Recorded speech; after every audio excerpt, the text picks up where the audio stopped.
It's Red Eye Radio. Gary McNamara and Eric Harley talk about everything from politics to social issues and news of the day.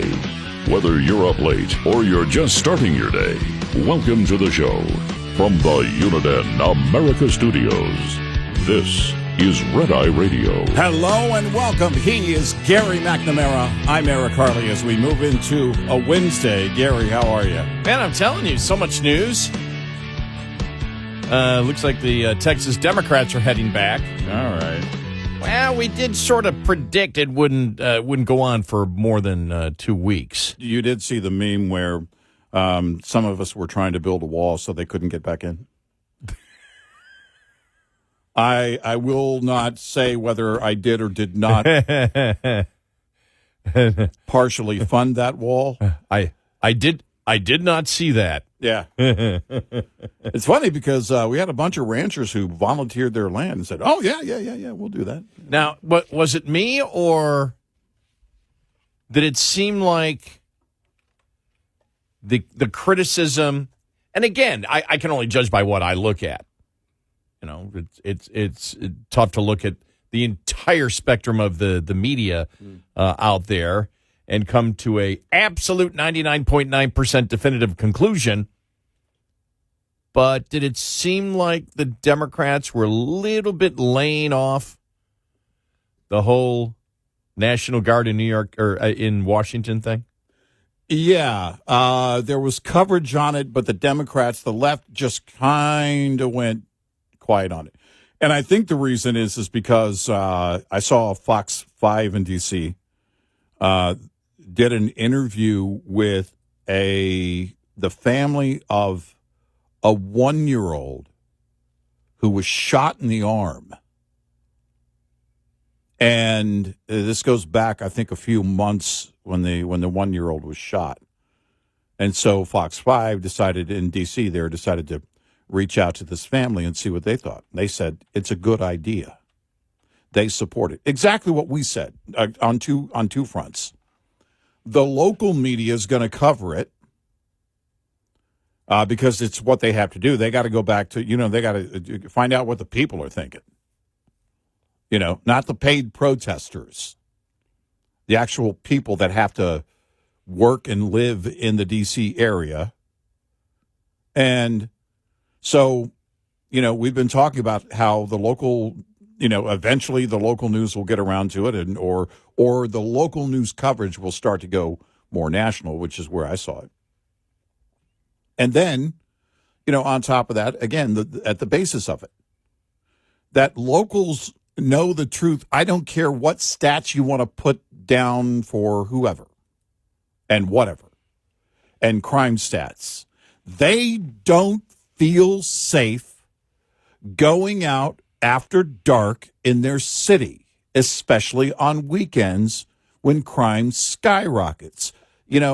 Well, when you and I were talking about it yesterday, we were going to MSNBC, CNN, and they're bringing on these guests that they think are going to blast Trump, and they're doing the opposite. And I got to find the audio cut from Scarborough, where he said that Democrats who worked on Joe Biden's campaign and other campaigns are saying, "Yeah, I'd like to feel safe walking around this city." Yeah. That even the Democrats are privately cheering what's going on. Well, I mean, we started it yesterday, and I mean, it was one of those days where I have that awe that I call the perverted sense of awe, and I just shook my head. If you want, you can judge presidents on certain issues, and you can grade them.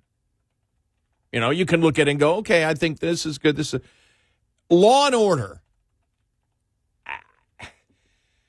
On the issue of Law and Order, you cannot beat Trump on that. It's impossible. Yeah. It's like the border. You can't, and that's part of Law and Order, because the whole thing with the border was Democrats and the Biden administration would not follow the law. And then they lied about not following the law. Yeah. And said, well, what you need is a comprehensive immigration reform if we get everybody together in Congress to come up with a bipartisan blah, blah, blah, blah, blah, blah, blah, blah, blah, blah, blah, blah, blah. Trump said, no, you don't. Just put me in. Done. Yep. And that's because what did he do? He did this thing, this incredible thing that nobody in the history of the United States has ever done before. Trump got into the presidency and he said, I'm going to follow the law. Amazing. Like he said about the border. Turns out you didn't need new laws. You just needed a new president. Yeah. You needed somebody to enforce the laws that already exist. And that's where I was shaking my head yesterday. And we did say, remember I asked you, I said, how long do you think this is going to last? How long do you think this is going to last before they just say, okay, guys, we're not winning this one? And I really do believe that, they jump from topic to topic. They throw everything they can against the wall. And then when they realize they can't win, they move on to the next topic. They don't think analytically at all. They don't look at an issue and say, should we come out and make the impression that Washington, D.C. is so incredibly safe and this Donald Trump is a dictator trying to take everything over? They don't think. They don't. And I really believe this was the immediacy of, well, you know what it is. All Democrats have become The View. Yeah. Just rage, make no sense, don't connect the dots on anything.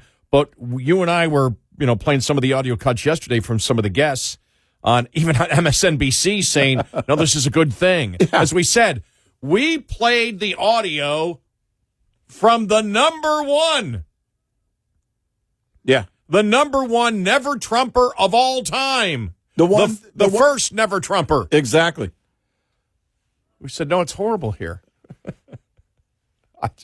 And she was on the only liberal activist news network that still has like a dozen viewers. But again, where do you go?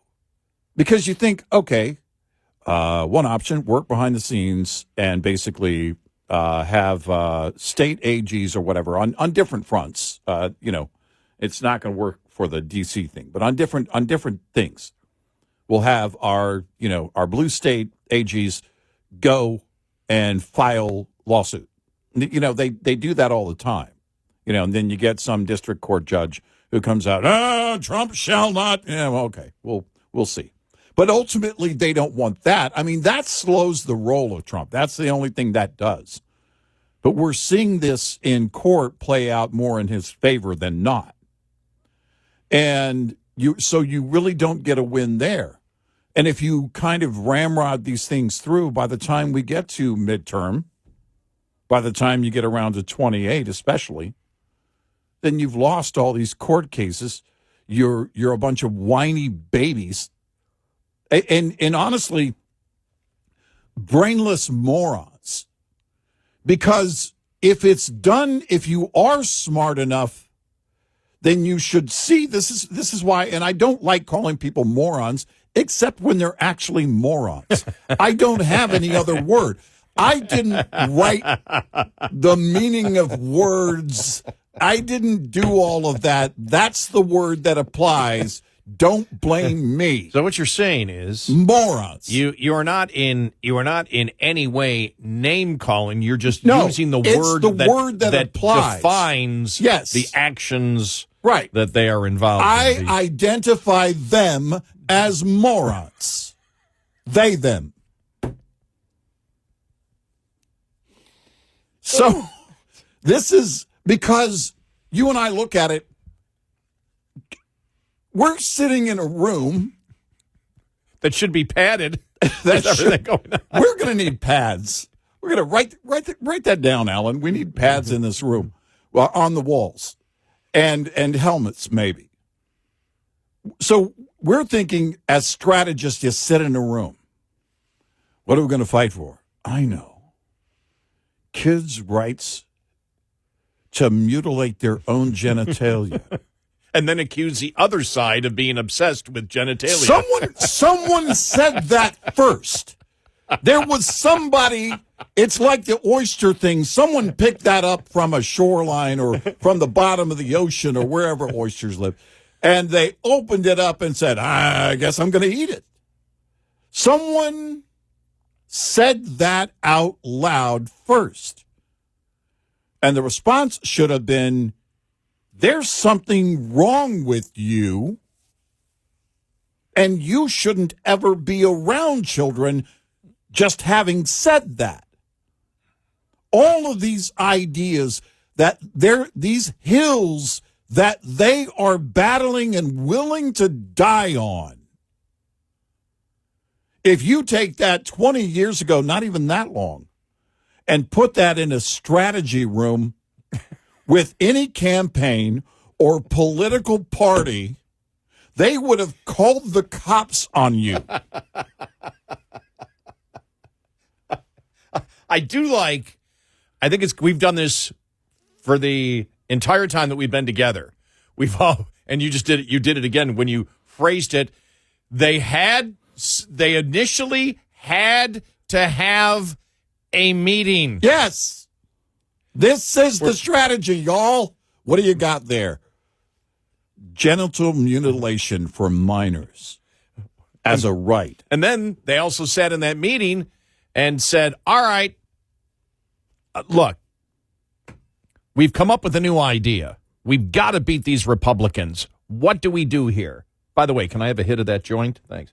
Yeah, exactly. Okay. Anybody got any edibles? What I wanted, the whole thing is, are these weed bagels? Let's become a sanctuary city, and we'll let everybody come in from wherever, criminals, whatever, and we'll protect criminals from being deported. We will have criminal, illegal immigrants in the streets, and we think that is a winning narrative to have with the American people. Exactly. By the way, you showed your age on that because young people are listening going, smoking? Ew. I thought it was quite realistic, especially with for our age group. Yeah. Well, especially with the hacking a couple of seconds later. I wanted to be accurate. Well, there. that was one of those super bong hits, from back in the day. Kicks you in the chest, and you wake up, 2 days later.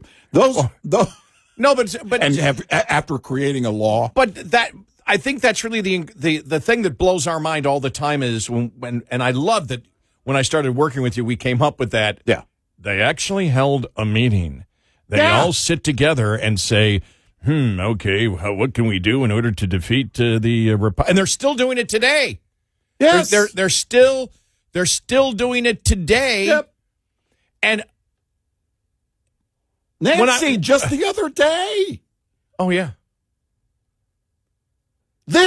She wants this to be her legacy. I mean, everything else she's done is crap too. But I first thought you meant smoking weed. No. The whole January. Trump wouldn't call out the National Guard here. Yeah. Wait a minute, and then the Capitol Police come and say, "Excuse me, we were begging you. Yeah, we were that's your call. That's not Trump's call." And all of a sudden, complete silence. Yeah, and you start thinking to yourself, does anybody do any type of thinking at all? And that's why, again, the drug reference. Yeah. It's almost as if all of your faculties, all of your cognitive abilities are completely and totally gone, and it doesn't matter what age you are. Right. And yesterday you and I go through this all the time. We'll sit there and we'll try to make an analogy that may be absurd but makes a point. And I started out doing that yesterday by saying, well, of course, they're going to defend the criminal. They're the ones that have defended the illegal immigrant criminals. So, of course. And they said, look, if illegal immigrant criminals, if we're defending their right to commit a crime and not be held accountable for it, Well, doggone it, we need equal rights of citizens of the United States to commit crimes and not be held accountable. Right. And I'm thinking to myself, okay, I made that nice absurd point, and then I paused on the air yesterday and went, oh, my God, that's actually closer to reality than absurdity to make a point. No, that's it. What are they saying? Enforcing the law in D.C. is racist. Right. Which makes them saying that makes our point in two ways. First of all, they don't care about the law-abiding citizens of the D.C. area. No, they don't.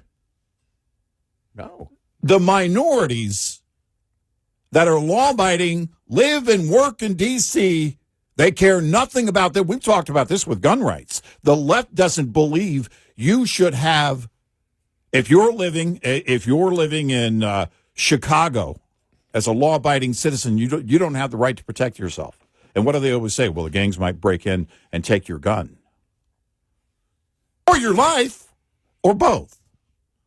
And we believe you have the right to that, and you also have the right for government to protect you when your local government cannot.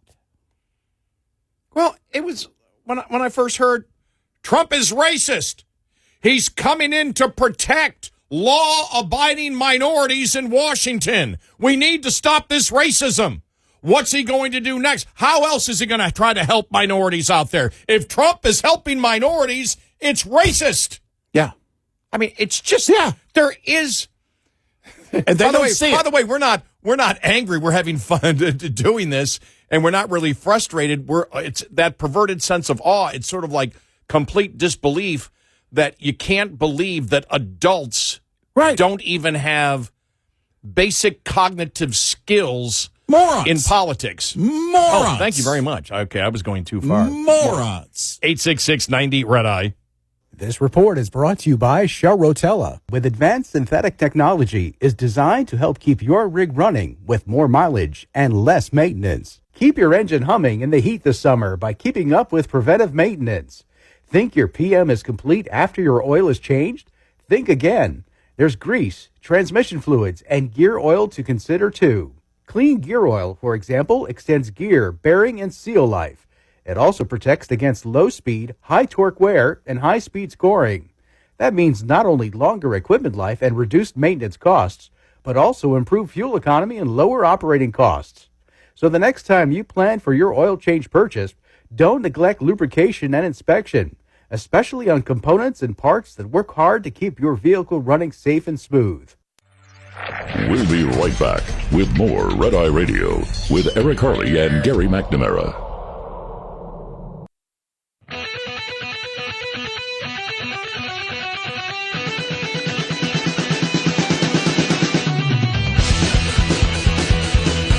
We are Red Eye Radio. He's Eric Harley, and I'm Gary McNamara. Welcome and good morning. Coming up, this audio cut from... There's a couple of audio cuts that are just completely... Well, one is, wow, and that's Joe Scarborough yesterday talking about the fact that, who's really happy with Trump's doing? Yeah. Democrats. Yeah. Yeah, this is in D.C. Right. And the other one is the left is done with Chuck Schumer. Yep. We know this for sure now. We know this absolutely for sure. And if you think, was that 2024 when he was cooking the hamburgers? 23 or 24. Was it? Well, excuse me, when he wasn't cooking the hamburgers. Yes, we were doing the opposite. I don't even know if there were any charcoal in that entire scenario. That's nothing compared to this. And I had never heard this, and it actually came. Well, I'll let you know. A ton of people, because it went viral yesterday, and Scott Jennings wrote, if you don't watch anything else today, take 7 minutes and behold that Chuck Schumer has invented fictional people that he uses to guide his political career on. And it is just... It's bizarre. Well, it's something, doesn't it fit within everything that we just talked about here in the last couple of minutes? Yep. Doesn't it? Yeah, it does. You don't want to miss this. You really don't. It's great.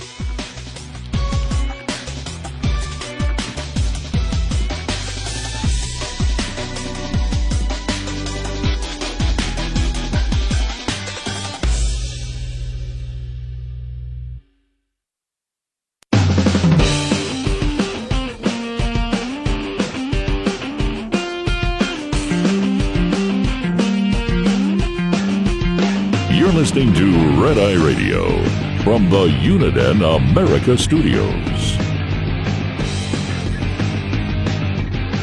And he's Eric Harley, and I'm Gary McNamara. Oh, welcome and good morning. Thanks for being here. Download our Red Eye Radio app today, and you can listen when and where you choose. All right. Just anticipating what's coming up. First on Morning Joe yesterday, because the whole crime thing, we're just like, it's just you don't know what to say anymore. You can't even. One of the reasons that, because you hear a lot of times, well, we need to have civil debate. It's impossible. Yeah. Where's the middle ground? Yeah, where's the middle ground? We want criminals running on the streets. Boo! Safety! Yeah, well, we don't. Well, then we need to compromise. And well, how do we compromise? Right. Let half the criminals go. Right. Oh, okay. Well, that's a place that we can compromise. Exactly. What a great idea. Well, you and I yesterday were saying they can't continue. They can't continue on this. This thing cannot last. They're not going to win. And that was before I actually saw the audio cuts on MSNBC and CNN where they were bringing on guests and they couldn't find any guests, that are from Washington that didn't say, no, it's really bad here. Well, yeah, it may, who knows, the statistics, whatever. Mm-hmm. The one, the head of the union. Head of the union said, no, we've been told to manipulate the statistics. They want crime to seem lower, than it is. But most of us still don't experience crime directly, but we know when crime is around us and we know when we don't feel safe. Now, the interesting thing is all the people we brought you yesterday in the media had been assaulted. Yeah. They're in the media. Yeah. They're celebrities. They've all been assaulted. They're like, no, this is great what Trump is doing. And you and I, they can't continue on this. How do you sit there and are you holding additional meetings saying, look, if guys, stick with this here, stick with the narrative. If we tell the American people we are pro-crime and we repeat it 5 million times, the American people will eventually come around. And they believe this because of the poll that we showed you a couple of weeks ago that in some areas, a plurality, and in other areas, a majority of Democrat voters want illegal immigrant criminals on the street. Mm-hmm. So I think they figured out, well, we've convinced these idiots that criminals on the street is a good thing. Well, let's try to equal it out and say if it's good for illegal immigrants, why can't citizens commit crimes and not be held accountable? If crime is a good thing for illegal immigrants to commit, it's got to be a great thing for citizens to commit. It's the most bizarre. I say this, and I'm like, if somebody doesn't know what's going on in here, here's me say that, they'll go, what the hell's he talking about? And to the victims of carjackings, we just want to reiterate the benefits of walking. Yes. That Biden cut, we'll have to play that again. Oh, man. Biden back in 92, talking about how he runs red lights. Stoplights. You kidding me, Jack? I don't stop at stoplights because I'm afraid of being carjacked. Right. My old staff tells me. Right. He's making the point 33 years ago. Yeah. And that's how long this has been going on, and nobody's done anything about it until now. This is from Morning Joe yesterday, and Joe's, you can't handle it. You can't handle the if you can't handle the truth. All right, this is Joe F you. Mm-hmm. If you can't handle the truth. Yeah. On what he hears from Democrats on Trump and crime in D.C. I will just go back to the fact that, the people that are cheering this on privately are not like right-wing Republicans, are not MAGA people. A lot of our friends are in the media, and also Democrats that worked on Joe Biden's campaign, that worked on other campaigns, that are saying, yeah, I'd like to feel safe walking around this city. If the federal government can be a positive partner in keeping the streets safe, while, again, forming a partnership with the D.C. police and not taking over, then at least the people I've spoken with that live in D.C. day in, day out see this as a positive step.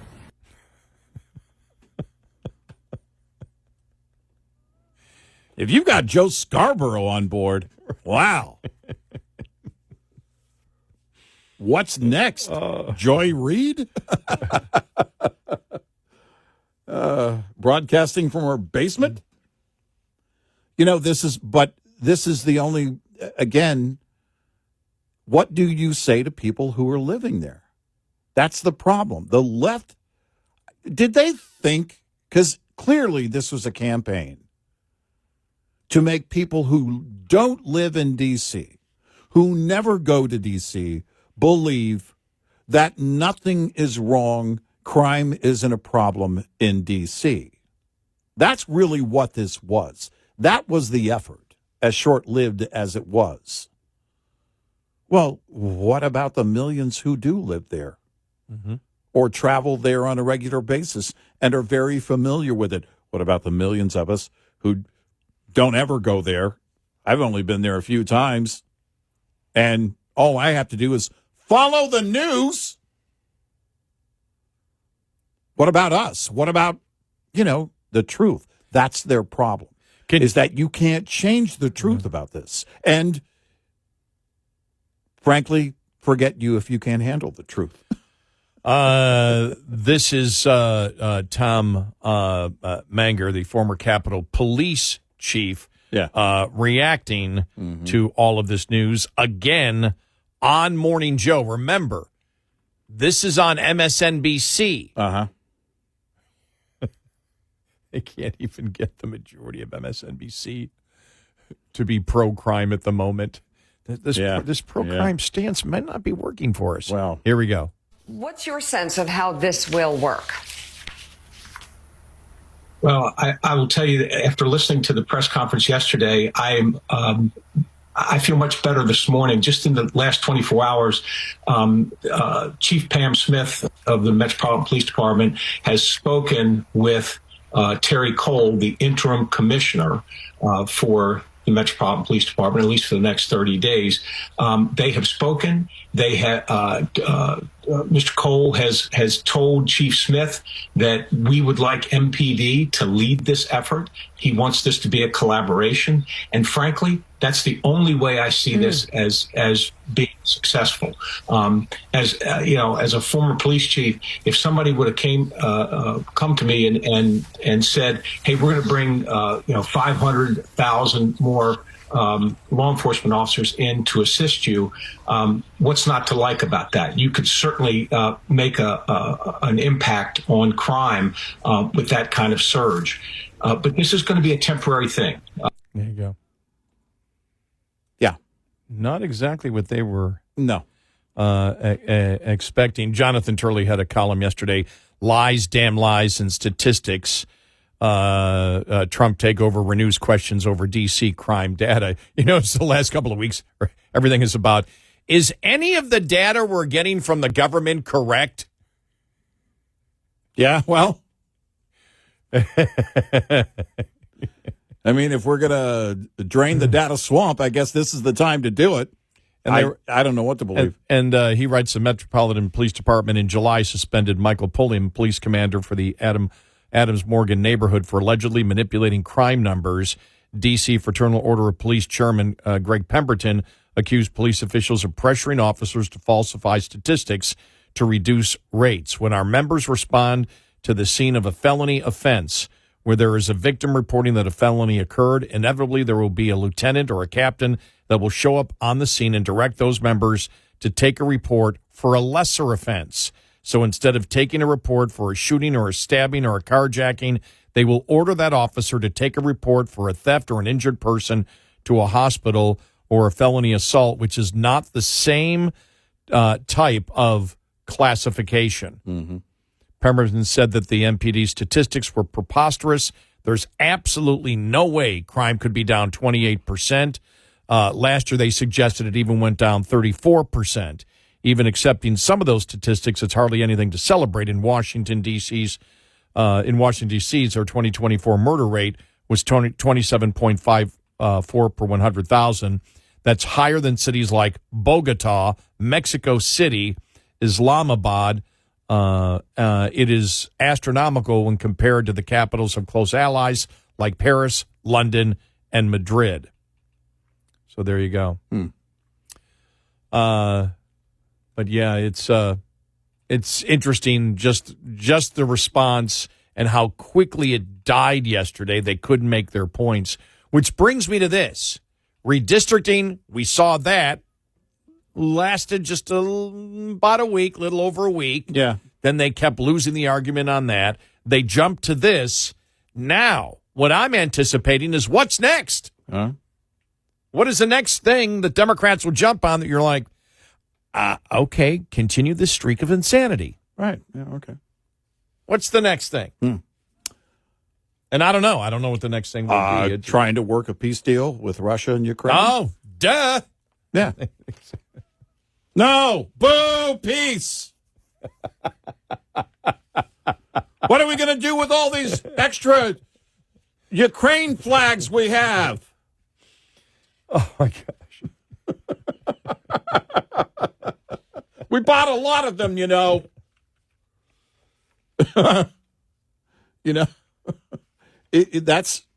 It's everything, anything that makes sense. Boo.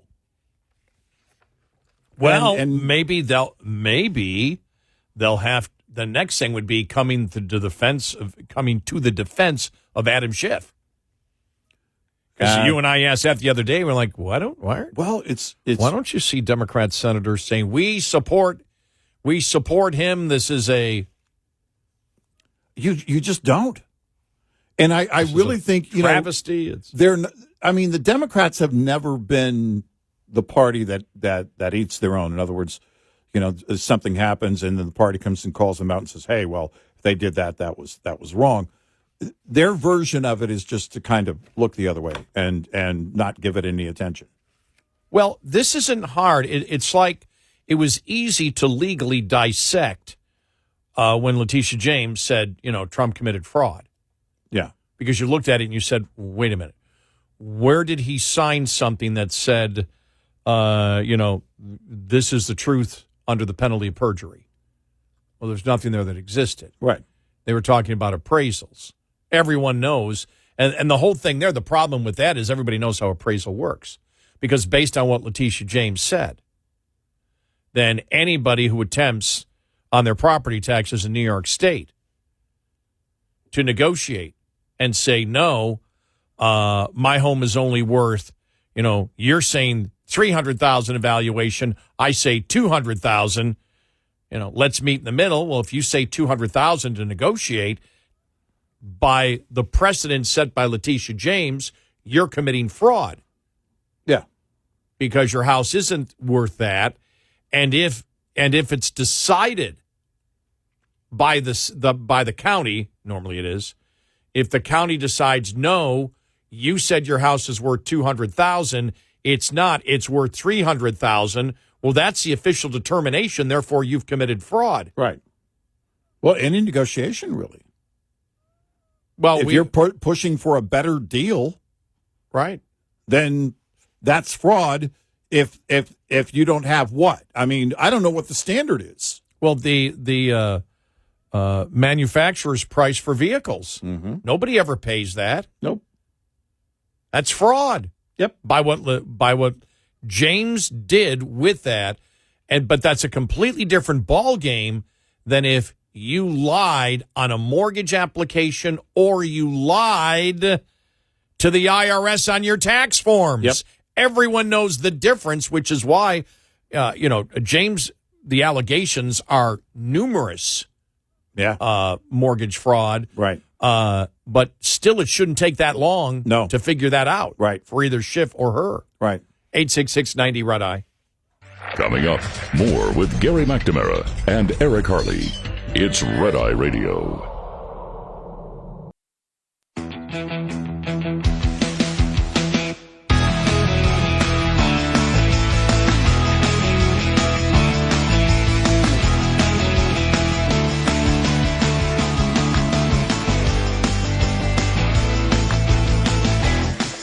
We are Red Eye Radio. He is Eric Harley, and I'm Gary McNamara. Coming up following the top of the hour, the audio on Chuck Schumer or not the audio, but there is audio. It's audio. It was a piece put together actually by John Oliver. Mm-hmm. And it shows you that they want Schumer gone. They're done with Schumer. Yeah, they want him gone. So we'll get to that. The inflation numbers out there. New poll on Mamdani for mayor. 19-point lead over Cuomo. Wow. We'll have those details coming up.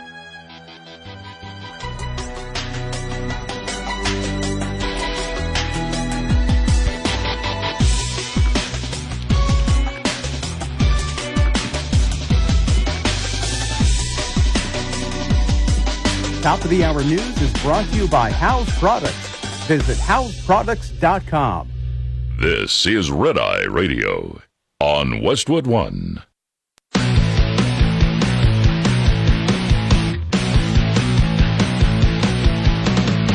Now, it's Red Eye Radio. Gary McNamara and Eric Harley talk about everything from politics to social issues and news of the day. Whether you're up late or you're just starting your day, welcome to the show. From the Uniden America Studios, this is Red Eye Radio. All across America, we are Red Eye Radio. He is Eric Harley, and I'm Gary McNamara. Welcome and good morning. How's everybody doing? All right, now this may be the most bizarre thing that you hear. Well, I don't know. I was going to say all year, but then things are so bizarre. I was going to say all month, and then I said, wait a minute. It's things only are so Wednesday. insane. Yeah, I wouldn't. All week, and We'll just say this hour. This segment. Hour. This segment, yes. Yeah. This part of this segment. And this was from John Oliver, who's a lefty. Yeah. And Scott Jennings wrote, if you don't watch anything else today, take the time and behold that Chuck Schumer has invented fictional New Yorkers named the Baileys, developed an entire backstory for them over several years, and based his entire worldview on people that don't exist. Does he belong in the Senate or an asylum? Now, you're warned when I didn't see it first from Scott Jennings. I think it was Britt Hume is where I first saw it from. It was like, oh my God. Listen, and everybody is like, take the time and listen to this. And so I was prepared. And then I listened to it. I wasn't prepared. Yeah. Listen, here we go. Yeah, this is wild. Because this is why can't you debate with Democrats? This is another example. This is it. Why there can be no compromise. Here we go. But I actually want to talk less about Chuck Schumer himself and more about two of his favourite people, Joe and Eileen Bailey. They're a couple that throughout Schumer's career, he has talked about a lot. They're a middle-class couple in Massapequa, which is a suburb on Long Island. Joe and Eileen Bailey, this middle-class couple, they bought into Reagan republicanism in 1980. Joe and Eileen are worried about losing their jobs or their friends' jobs. The Baileys really don't believe in trickle-down. They don't believe in a whole lot of government spending, but they believe in tax breaks for kids to go to college. He's an insurance adjuster and lives in the New York suburbs. By New York standards, he makes $50,000 a year. If he lived in the middle of the country, he'd make $40,000. Wife works in a medical office. She makes about $20,000. She might make $15,000 elsewhere. And, you know, I have guided my political life through the Baileys. The Baileys have guided Chuck Schumer's political life, which is a little weird given they don't exist. Seriously, he invented them. Schumer first introduced the world to the Baileys in his 2007 book, Positively American, Winning Back the Middle-Class Majority, One Family at a Time. In it, he mentions the Baileys an astonishing 265 times in 264 pages. But he'd apparently been talking about them for years before the book was published. One of his former spokespeople said he's always asking, what would the Baileys think? And to be fair, Schumer acknowledges that some may find this a little weird. If you ask my staff, I've been talking about and talking to the Baileys for 15 years. I have conversations with them. One of my staffers once said I had imaginary friends to the press. Got me in some trouble. But these people are real, and I respect them, and I really love them, and I care about them. Okay, sure, but they're literally not real, Chuck.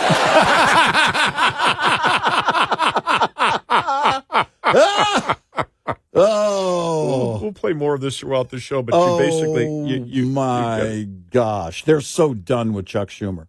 Yeah, that didn't now, come from the right. Keep in mind, John Oliver has a connection to Jon Stewart. He was once part of The Daily Show, and branched off, has been doing his own thing on HBO for a long time now. But I point that out because Jon Stewart pointed out how cringe the chant, I forget the chant, that Chuck was trying to lead while looking down his nose with the readers that he wears, those tiny little readers at the end of his nose. And he goes, it was just so cringe. And, that was kind of a moment thing. This is more of a corn pop thing. And the reason I was laughing earlier when we came out of that segment is because I started to Google Chuck Schumer, and it auto-filled in the Baileys. No way. It did. That's why I was laughing. That's how on fire this thing is, and this is how done they are with Chuck Schumer, which is ironic because his cheeseburger was nowhere near done, but it seems he is. Wow. Yeah, it's only a matter of time. But this is something that children do. No, it is. Think about this. Because it's not like he just used it once. Right. Let's have a hypothetical. He's out there telling people they're real to me. This is childlike. It'd be right up his alley tomorrow to come out and go, I want to introduce the Baileys. Dude, that's John Cena. That's not that's John Cena. That's not the Baileys. Well, wasn't the Baileys in A Wonderful Life, right? Right. It was George. Exactly. George Bailey, right? Hey, Bert. Hi, Bert. My lips bleeding, Bert. But it's... Do you think that's where he got him from? Probably. Did you think he got it from It's a Wonderful Life? Probably. And next thing you know, that's what he'll start talking about. And, the Baileys went through this banking issue, and then, what? No, that's a movie. I mean, it's so bad. This isn't even cringe. The Baileys went through a banking crisis. Exactly. You want to talk about being debanked. Because Uncle Billy. Yeah. Was it Uncle Billy? Well, I think so. It was Uncle Billy. What the hell's wrong with you? Where's my money?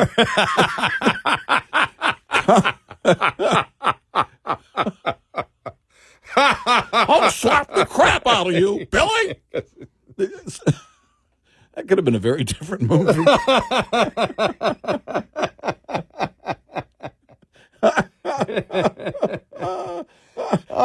Guess whose lips bleeding now?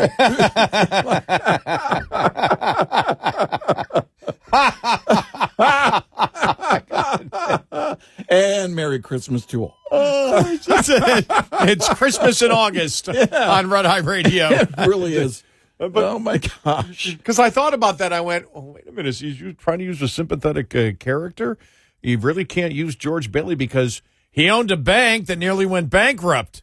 He nearly destroyed the bank because he put Uncle Billy in charge of the cash. Yeah.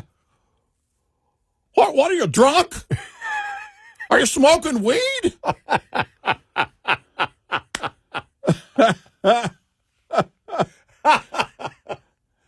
Oh, my. Oh, my. Yeah. Oh, this is just, Yeah. If we don't laugh, we'll cry. Come on, Billy, let's go take a swim off the bridge. What? My God, the former majority leader of the Senate. No, I base my whole thing on imaginary people. You want to meet my imaginary teddy bear? Here's Teddy. Yeah. You know, a staffer got in trouble for saying they were imaginary, but they're real. But they're not. They're not real at all. They don't exist. It's just weird. And it's been going on, it's again. Why, in his mind, he's thinking, okay, I got to attach a name to it, I can't just say I talk to people, and that live in New York, in my state. I got to put a name to it. And so. And he actually does speeches to Democrats where he promotes the fact that he has an imaginary. Yeah. There's imaginary people who he sets his political career by. Right. You can't make this. That's the thing. You don't have to. The beauty about being a conservative, libertarian, and being a talk radio host, we don't have to make up anything ever. Well, all we have to tell you is here's what they're doing. You said a long time ago, just point. Just point. Just point. Just point. It's, and, there was an article in one of the liberal activist media, I don't know, New York Times, Washington Post, something, that talked about, and this was in 2021, in Biden's first year in office. And it was something to the effect, the bizarre set of lies Biden has been telling for years. Biden had a whole list of lies that he would tell. And then he repeated them. And he repeated them. The corn pop thing was beyond cringe. Well, that's really, Trump's trying to take out corn pop. That's why he's doing it. Yeah, that's it. Right, exactly. And it's, the Bailey's story is the same thing. Maybe he was drinking Bailey's. That's not hard enough. Right. To get your mind that crazy. It's not that creative. We're talking 151 rum. Yeah, exactly. The hard stuff. Oh, how about the stuff you make in your backyard? This is it's just weird. I do have to read one more time though, Scott Jennings. If you don't watch anything else today, take the time and behold that Scott Schumer has invented fictional New Yorkers named the Baileys. Chuck Schumer, you said Scott Schumer, yeah. Oh, Chuck Schumer yes. has developed invented fictional New Yorkers named the Baileys, developed an entire backstory for them over several years, and based his entire worldview on them. Does he belong in the Senate or an asylum? Exactly. Exactly. Oh my gosh. This tells you they're done with Schumer. And you know what started? It was the very beginning of that proverbial nail being hammered in? I'd say Biden, Harris. Continuing resolution, yawn. Oh. I said that slow because it makes me sleepy. Oh, no. Oh, you mean with Chuck Schumer? Yeah. The continuing resolution. It all fell apart with that. It was like, okay, this guy's not useful at all. Joe Manchin was more useful to us than this guy is now. And it's over. Because, look, the writing's on the wall anyway. I don't know if it's going to be, AOC at some point, running for the Senate seat in New York, challenging Chuck. I mean, that rumor's been out there for a while. But it will be somebody younger. The party's going to send up the young bloods, and like they're doing right now, the radicals, and Schumer's not radical enough. As radical as he is, he's way too cringe. He's too old. Say goodnight. Party's over. And don't forget to turn the grill off. I'd say one of the things in politics is now, and you had mentioned it earlier, Do not wear reading glasses and have them very low on your nose. Oh, my gosh. And he does that time and time again. You know, when you look up, take them off of your nose. You know? Or I have my reading glasses on and they're fully they're fully on. Yeah. Or do what I do. Squint.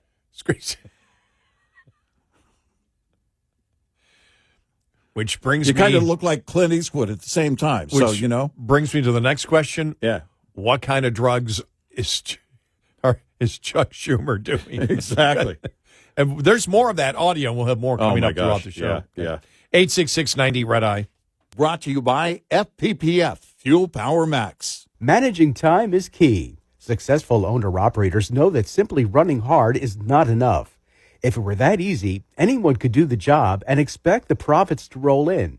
It generally pays to slow down. There is a trade-off in higher costs, not to mention the increased risk for driving fast. If driving slower takes time away from you, you could find some of the ways to get it back. Never take time off during the last 2 weeks of the quarter or the last week of the month, when freight typically is abundant.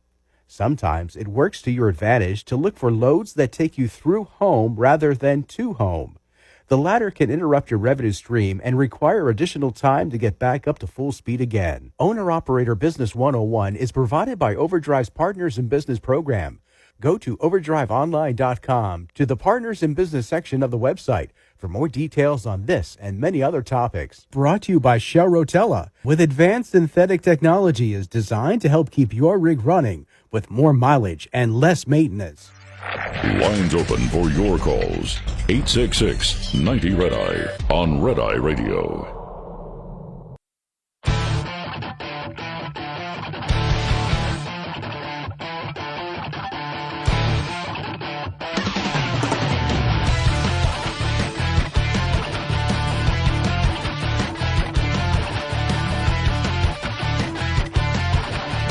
We are Red Eye Radio. He's Eric Harley, and I'm Gary McNamara. Welcome and good morning. Thanks so much for being here this morning. All right, inflation.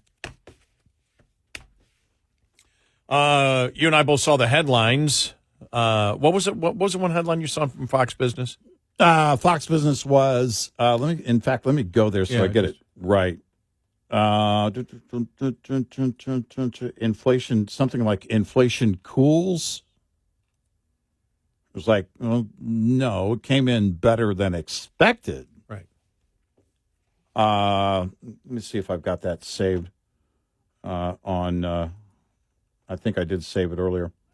But it's, you can't say inflation at this point is necessarily cooling. Because you can say inflation, again, better than expected, inflation rates in certain categories were better than expected on the median forecast. And Wall Street loves that. But the question is, are prices going down?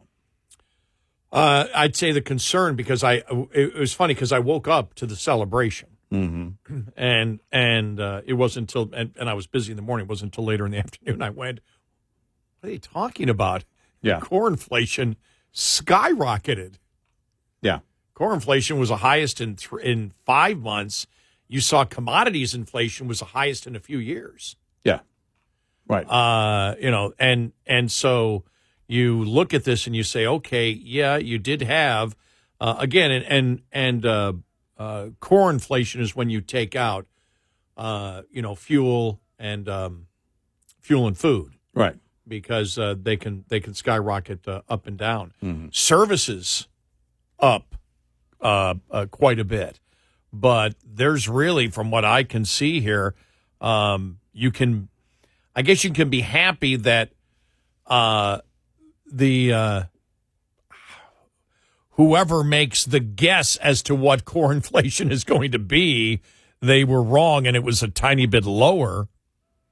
But it was, it was supposed to be 2.8. It ended up 2.7. Core CPI increased 3% for the month and 3.1% from a year ago. Fox Business, inflation cools slightly in July from prior month. It didn't. But it didn't. Yeah. It beat expectations in one category. Right. But it didn't decrease, and core inflation went up. Yeah, I don't call that cooling. Yeah. Yeah.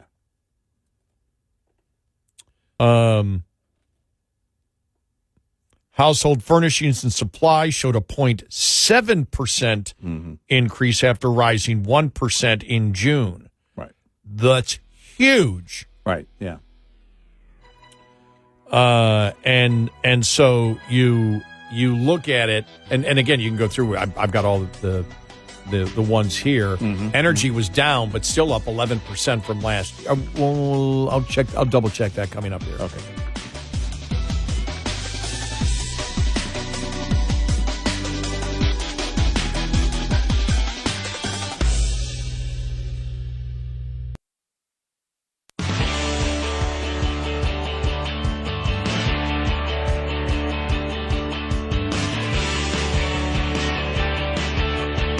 Catch all 5 hours of the show live every night on the Red Eye Radio app. Available in the App Store. Red Eye Radio. And he's Eric Harley, and I'm Gary McNamara. Welcome and good morning. Looking at the inflation report yesterday, and like I said, I first heard, I just went on X, and you could see, the celebration from the administration on the inflation and the influencers all over the place. And I didn't get to look at the numbers till the afternoon, and I went, a little too soon for a celebration. Did you have that same thought? Yeah, The consumer price index rose at 2.7% in July on an annual basis. That's basically the same as it was last month. But core goods prices are at their highest annual inflation rate in about 2 years. And so overall, inflation held steady. Now, gasoline down 2.2%. It's funny because I keep hearing gasoline. My gasoline prices, because I checked on January 20th because I knew gasoline would be at. I said, okay, let's see what they end up at. My gasoline prices were at $2.76. Roughly on average. Roughly right now, it's about $2.99 at the gas stations around me, which is, again, all that matters. It doesn't matter what the national is or whatever. People, basically go to the same gas stations out there. But in general, in the state of Texas, yesterday, gasoline prices were higher than they were. But again, that's going day by day by day by day. I'll tell you one thing, the guy that he wanted to pick, I know there's a lot of, for BLS, to head BLS, and you hear all this stuff where, well, Trump just wants the numbers that he wants. One thing that he did say, and this wasn't, this goes back a little while ago, he said maybe we should be releasing the numbers only quarterly. Wait for all of the surveys, basically. Wait for all the surveys to come in, and then to come in. Well, and he may have a point there. No, because the thing is that if you take just one survey, especially the first survey, which is clearly the most incomplete part of that survey, it is it's the other employers that they're waiting on, essentially, for those two follow-ups. Those two follow-ups are, again, the rest of the employers responding, and then BLS putting that information out. Actually, it would make sense. Why don't you assess the information for the quarter, and that way you could show it? Now, they do like weekly jobless claims. The market has a way to still look at reports. ADP does their report as well, the payroll company. So the market would still, it's not like you would be hiding anything. In fact, the effort would be to be a more complete report before you release anything else, and you have just one report quarterly. That actually sounds like a good idea. The question is, could they get that done? Yeah, and I don't know, but if you're looking, for example, food at home, up 2.2%, okay? which is overall a lot better than it was. The political problem the president has is the same that Biden had. You keep promoting how prices are going down. Now, are prices, for example, food, moderating? Yeah, absolutely. But the fact is, as you and I have said, a 2.2% increase is based on all the inflation. It's on top of all the inflation. It's 2.2% on all the inflation that we've had. Not Trump's fault, but the reality is it's still there. Right. And that's what people feel. The average person isn't saying, well, it's only up 2.2%. What they're saying is, my God, look at my grocery bill still. Right. And every time I go in, I'm like, whoa, man, I didn't get anything. But if you look, for example, eggs, and they talk about eggs all the time, eggs are still up 16.4% from a year ago. Coffee's going up. In fact, I just loaded up on coffee because it hadn't gone up yet for me. My Tim Hortons. Yeah. I ordered a bunch of that, but that had not yet. My wife had talked about, because she occasionally will go, she likes the McDonald's coffee. She'll hit the drive-thru. She doesn't do it every day, but she said they did jump on the price of their coffee. Did they? Wow. Yeah. Which, I think it went from at the McDonald's that's near her office. This goes back a couple of months, but she said I think it was 99 cents for a regular coffee or whatever, and then jumped to like $1.38 or something. Percentage-wise, that's a pretty big increase. I mean, it overall isn't, but that's something, again, when you look at it, you can have overall inflation moderating, but if it's the things that people buy that are going up more than that, that's a challenge. That's a challenge. It's a problem. Roasted coffee up 14.8% the last year. You talked about it yesterday with me. This was off the air about beef. Oh my gosh, we went and bought beef, and I don't know how many pounds it was, but it was $25. Yeah, basically it was our ground beef for that would last us about a week. I mean, for everything that we cook around the house. It's unbelievable how much it's gone up. And you look at, again, the core inflation, 3.1%. And as we said, when you look at all the products, it could be, you can look at thousands of products that they measure. Right. But the majority of people don't buy every week. Right. Yeah. And that's the concern there. How are people actually affected by it? College textbooks. Now, normally not something that's a big deal except twice a year, right? Right. When you have to buy them. 12.9%. Audio equipment, 12.4%. Motor vehicle repair, 11% over the last year. That's something that people use all the time. Delivery services, 7.6%. Yeah. That's something that, again, more people are using each and every day. Those are the things that people use. Veterinarian services, 6.4%. Outpatient hospital services, 6.4%. And so, garbage and trash collection up 6.3%. Mm-hmm. Well, a lot of cities have privatized that. Yeah, they have. My city did a long time ago. And so that's the challenge that the administration faces. Now, again, the great debate going on from the administration and all the influencers, and you see it immediately on X. You saw it yesterday. All the experts were wrong. Inflation isn't going up. Well, or what I saw were you see it every time. The experts were wrong. Tariffs didn't cause a recession. Well, you're sort of doing a straw man there. Right. That's a straw man argument because if you look at initially what Trump wanted to do, remember when he initially put on the tariffs, what happened? What happened where? What happened when Trump initially put on the first round of tariffs? Treasury bills. Oh, Okay. I didn't know which part you were talking about. Yeah, they were afraid of an economic collapse. You had to back off on it. Mm-hmm. And so, again, as we've always said, we believe the administration. For example, China has been delayed for another 90 days. Right. They know the impact. Well, because that was the response yesterday. The response yesterday was, see, tariffs don't cause inflation. Well, what tariffs are you talking about? The ones that have been delayed repeatedly and haven't gone into effect yet? Or the ones that were lowered? We're not in the full tariff territory that people were concerned about.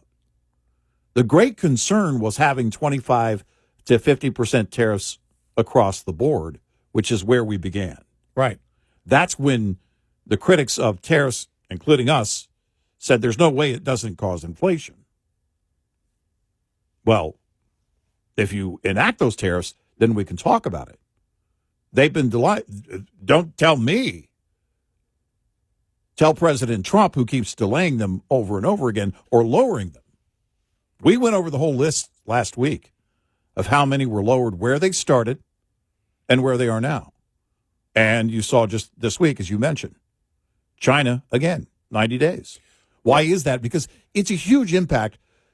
China, by the way, is where we should be actually enforcing trade policy based on a number of issues that we have with China, and that I don't have a problem with. But right now, you're not seeing the massive hit on inflation. It's not huge over the top as it would have been if we were in 25 to 50% across the board territory. Right, and when he did that initially, they had a reverse SAT in 24 hours. Mm-hmm. Because Treasury bills, they were like, oh my God. The night before, and it was actually apparently happening, we didn't know it at the time, but it was happening while we were on the air that night. So you had a group of senators. There were 7 or 8 senators, GOP senators, that were calling and getting with the president and saying, look, this is what's going on. And then Lutnick, Navarro was somewhere else that next morning. He had like a TV interview or something, and Scott Bessent and Lutnick were able to get the president's ear without Navarro being in the room. Yeah. By the way, where's Navarro? He was out. I saw him over the weekend. Was he? Yeah. And I haven't seen much of him. I just haven't seen it, and I haven't seen a lot of quotes from him. Well, I've seen. I see a ton from Lutnick and a ton from Bessent. Right. So.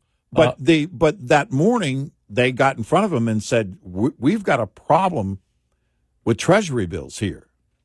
And this could be a major catastrophe if we don't get ahead of this. And that's when later that morning, remember, that's the morning, and the liberal critics were saying, well, we need to look into this insider trading thing that he did. You know, this might be, remember, before the markets opened, he said this might be a good day to buy. Or it was early that morning. I'm not sure if it was actually before the opening bell, but he said this might be a good day to buy because he was about to make the announcement that they were going to delay. And that right there told you the entire story. So we haven't seen the entire impact of tariffs yet because we haven't seen all the tariffs implemented as was promised going in. If you're pro-tariff and you believe they work, then you should be counting on and asking for the president to put them at 25, 50%, or wherever we started, depending on which nation and products you're talking about. Because exactly what we had said months ago when he reversed at that point, because they were afraid of an economic collapse because of the Treasury bills. Yeah. And that's what, again, and that's the point we're trying to bring up to people is it is a delusional thought to think that if you cause an increase in the cost of doing business, that prices go down.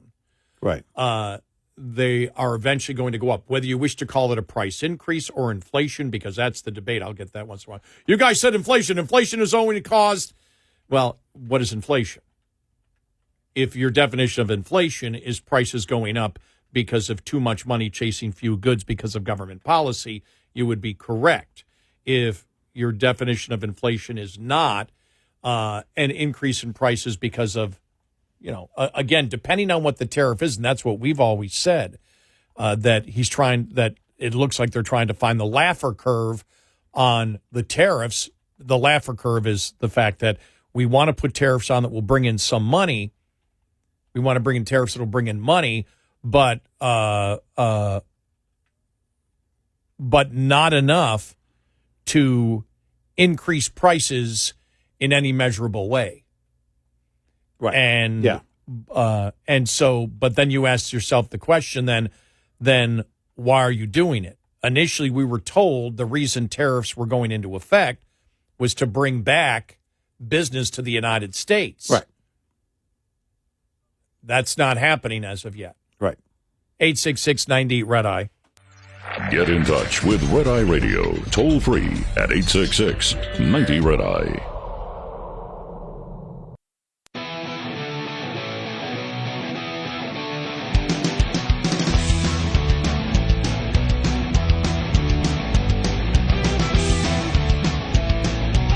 We are Red Eye Radio. He is Eric Harley, and I'm Gary McNamara. Welcome and good morning. Thanks so much for being here this morning. We'll have more on that whole Chuck Schumer thing coming up, and his imaginary friends. The Baileys. The Baileys, his imaginary friends that has dictated policy, plus more on the inflation report. You remember the celebration just a month ago that the debt problem is solved because of the tariffs. Well, the deficit up 20% in July. Yeah. Even with the tariffs brought in. That's why we have said stop with the stupid talk. Stop with the silly talk that we're going to balance the budget on tariffs. Stop with the silly talk that the income tax is going to go away. It's not going to happen. No. We need to stop living in a dream world and get to some economic reality.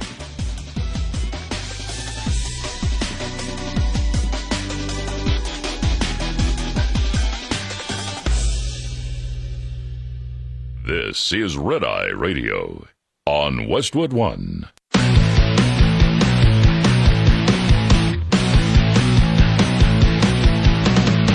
Now, it's Red Eye Radio. Gary McNamara and Eric Harley talk about everything from politics to social issues and news of the day. Whether you're up late or you're just starting your day, welcome to the show. From the Uniden America Studios, this is Red Eye Radio. All across America, we are Red Eye Radio. He is Eric Harley, and I'm Gary McNamara. Welcome and good morning. Thank you for being here. Thank you. The inflation numbers, the hype you heard yesterday, doesn't actually fit the reality. There are concerns with inflation. There's also, we just mentioned after last month, where they were celebrating that because there was a surplus that the tariffs were rolling in, the tariff money, and it made it so there was a surplus for the month of June. And we said, well, as Colonel Potter would say, horse hockey, and said that isn't true. And you didn't hear them talk about it yesterday at all. That's the problem. The administration, this is funny, the administration wants to go month to month to month, but then says, well, we don't like it when we go month to month to month if we disagree with the figures. Yeah. And that's a problem. But it came out yesterday. The U.S. deficit grows $291 billion in July, 20% greater than last year. So as we have said before, we live in economic reality. And when you start saying that by increasing the cost of doing business, when Republicans start saying increase the cost of doing business is going to be a positive, we understand there are reasons. For example, we believe that the country that President Trump is giving the most deference to, China, is the one we should be going after and shouldn't be giving deference to. It makes no sense. Yeah, that you do it. By the way, the NVIDIA thing, everybody's trying to figure out what the hell is he doing there. You notice they haven't talked about it. The media reported it, right? Where if they sell their chips to China, that our government gets a 15% take of the profit on it. Now, at first, the government came out and said NVIDIA can't sell the H20. Right. That was initially right. They didn't want to do it. And then to China. Right. And because and of now national security concerns. Right. And now they're going to get 15%. The question is, well, wait a minute, what about the national security concerns? Because there are, I guess, could be some a number of answers there that would satisfy my curiosity, because I think national security concern should be number one over anything. Right.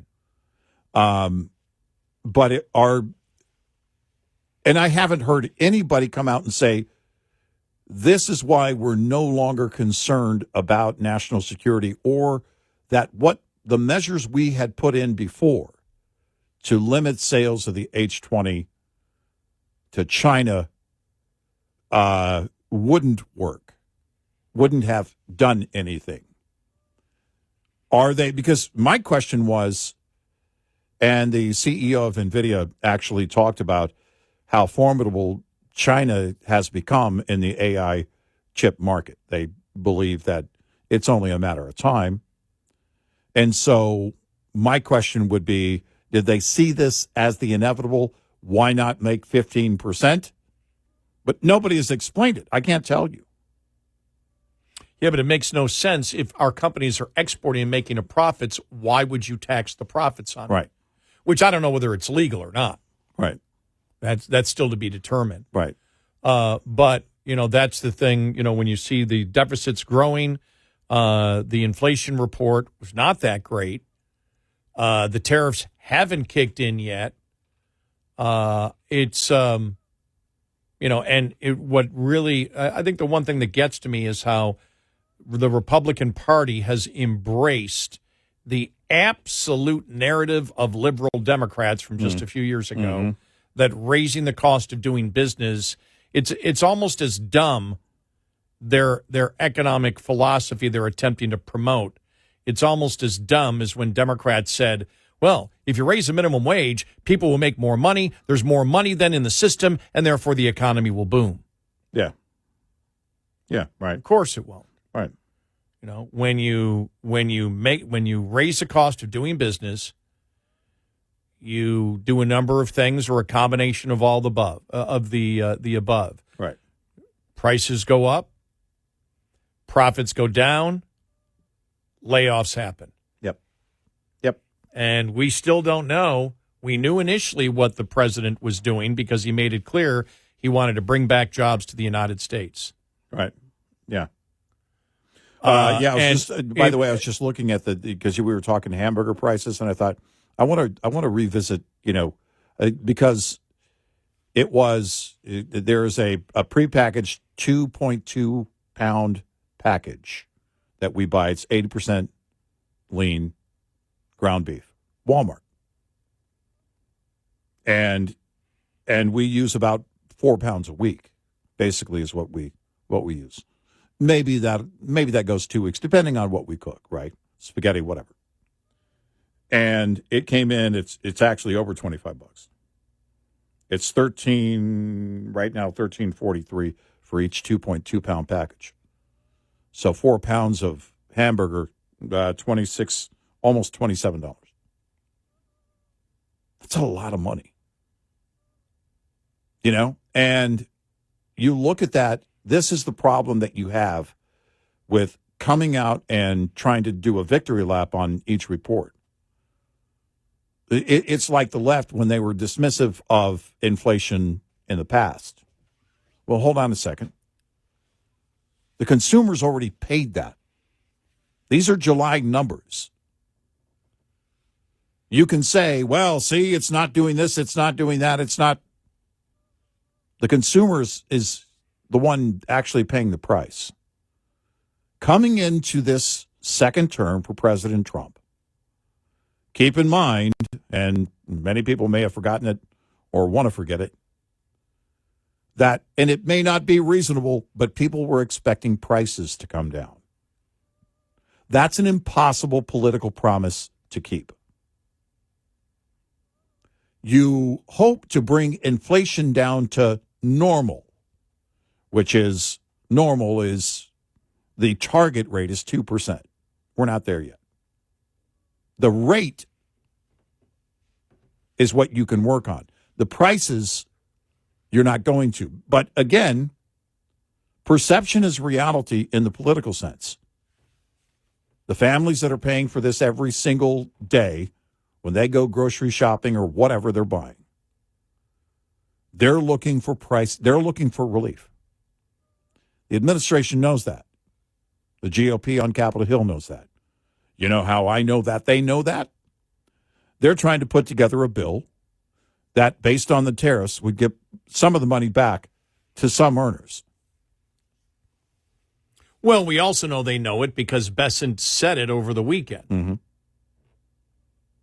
That the importer right pays pays the cost of the tariffs. I didn't know this. Did you see though? I didn't know that under the lawsuit being filed against the tariffs, that if they lose, all the money collected to the government has to go back to those companies. Right, those importers. Those importers, that pay right? They get the money. Right. They get the money. They get all that tariff money that's been raised. The government will have to give it back to those companies. Right. Yeah.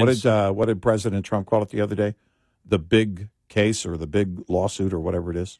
Yeah. Well, that was the Solicitor General that wrote that the letter to the court saying that if you don't do this, that all the proposed investment coming in from these countries will cause a recession and economic devastation. Yeah, but Trump said something about talking about the case in the courts and called it the big lawsuit or America's big lawsuit, something to that effect. Yeah, I didn't see and, you know, it's true. Now, the Solicitor General is saying, you know, the part he's focused on is all of that investment, as you mentioned, all that investment by companies that are pledging this investment will be reversed because the deals will be reversed if the court decides that the tariffs can't go into effect. And if that's the case, again, the concern would be the Solicitor General saying the concern would be a 1929 Great Depression type fallout. But, you know, that's, again, I don't know what's going to happen. Trump called it America's big case. That's what he called it on social media, on True Social. We'll see where they go. I don't know. And is there a workaround if the court comes back and says, well, you can't do it based on this, but you could do it based on other things? I don't know. I don't know what what that workaround would be. So we'll see. I really don't. I don't know where. I can't tell you what the court's going to find. I have no guess whatsoever. You know, you have some legal experts saying, "Oh no, they could." There's a real possibility. You know, good chance they're going to reverse this. I don't know. Have no idea. So we'll see. We will. Yep. You know, it's we've been having this conversation for years, and we'll continue to have it, won't we? Yep. Simply an economics issue. Right. Yep. And nobody can change economics. You can change an economy, can't change economics. Nope. 866-90-RED-EYE. We'll be right back with more Red Eye Radio with Eric Harley and Gary McNamara.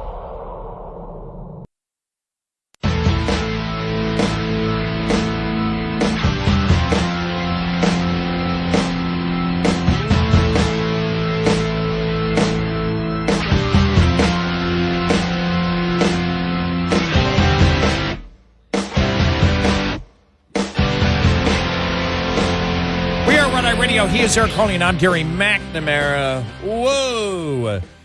This thing is blowing up. The story that we brought you yesterday, John Solomon. I don't know if he broke it. I think he did. don't know if Solomon broke it or whatever, but the whole story on Adam Schiff approving classified Russiagate leaks to discredit Trump. That was the first place I saw it. That's the first place I saw it, Just too. the news, yeah. Looking at it from National Review, a Democratic whistleblower told the FBI that Senator Adam Schiff authorized the leak of classified information related to the Russia collusion investigation in 2017 in an effort to discredit President Trump. Newly released documents showed the whistleblower, who worked for Democrats on the House Intelligence Committee for more than 10 years, first reported Schiff's alleged behavior to the FBI in 2017 when Schiff was leading the committee's Russia collusion investigation. FBI Director Kash Patel confirmed on Monday that he had handed over the documents first obtained by Just the News to Congress. We found it. We declassified it. Now Congress can see how classified info was leaked to shape political narratives and decide if our institutions were weaponized against the American people. The FBI interviewed the whistleblower most recently in June of 2023, at which point the unidentified intelligence officer said that he had been part of an all-staff meeting called by Schiff, in which the then California representative stated the group would leak classified information which was derogatory to the President of the United States, Donald J. Trump. Schiff stated the information would be used to indict President Trump. The whistleblower stated this would be illegal, and upon hearing his concerns, unnamed members at the meeting reassured that they would not be caught leaking classified information. The report added the whistleblower expressed concerns that Schiff's actions were treasonous and illegal. While the whistleblower was interviewed by the FBI and invited to attend a mock grand jury hearing, the Justice Department ultimately decided not to investigate the allegations further, believing Schiff was protected under the Constitution's speech or debate clause. The clause prevents the apprehension of legislators for their professional activities, except in the event of felony treason and breach of the peace. The whistleblower, for his part, told the FBI in 2023 he did not believe that Schiff's actions were covered by the speech or debate clause, which of course it wasn't. If the allegations are true, right? Of course it wasn't. No. While rumors spread among committee staff that indicated the whistleblower had been fired for a perceived lack of party loyalty, according to an October 17 FBI memo, the whistleblower told a Republican staffer he had lost his job because there was an expectation of leaking and he refused to participate. The whistleblower said the Democrats on the committee had created a system for leaking that involved handing over sensitive information to Schiff, after which a decision was made as to who would leak the information. The whistleblower told the FBI in a December 2017 interview how a particularly sensitive document was seen by a small group of lawmakers and staff, including Schiff and Representative Eric Swalwell, and then leaked out almost verbatim within a day. The whistleblower said he was warned to be careful because Swalwell had a reputation for leaking classified information.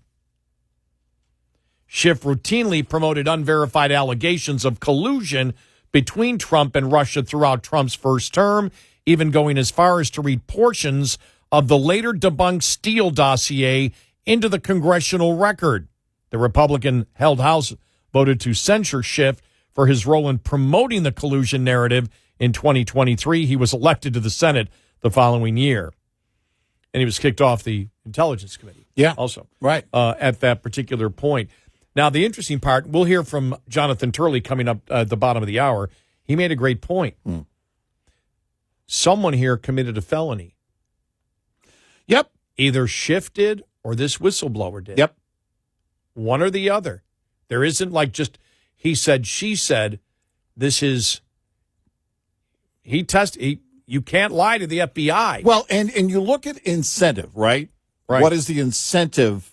What would be the incentive to lie? For a whistleblower, there is no incentive to come out as a whistleblower If you know you're going to lie, you know you're going to be in front of the FBI, you're going to be you might be testifying in front of Congress, so you're going to be under oath, quite possibly. As a whistleblower, you're going to be put in scenarios where it is against the law to lie. Well, Adam Schiff is just a wholly dishonest person and clearly believes he's above the law. Well, we know, by the way, the only thing I could say is the incentive for the whistleblower, again, I'm just throwing out if I'm looking at it at a blank slate, of course, is to stop the wrongdoing. Secondly, he said he was let go because there was a culture. This is interesting. Right. A culture of leaking information against Trump, and he wasn't willing to go aboard with that. And my point was an incentive to lie. Do you have an incentive to lie? No, you have the opposite. No. As a whistleblower. So, the incentive to lie is always in a defensive posture, is it not? Well, I didn't do that. No, I didn't. That didn't happen. As a whistleblower, you come out if you say, well, I'm going to be a whistleblower, and just say you have a vendetta against Adam Schiff or whatever. He didn't treat you right. It didn't, whatever. And I'm going to lie about, going into this, that's not going to work. Because you're going to have to lie multiple times, likely to investigators, and quite possibly under oath on Capitol Hill at some point. Why would you want to put yourself in that situation? And so there is less of an incentive to lie if you're the whistleblower, much less of an incentive, and more of an incentive if you're in a defensive posture like Adam Schiff. And we know Schiff is dishonest, as you said. Mm-hmm. We know. How do we know? Because he said there was intelligence that showed that Trump colluded with the Russians. Right. And we know there wasn't any. There wasn't. So we know he's dishonest.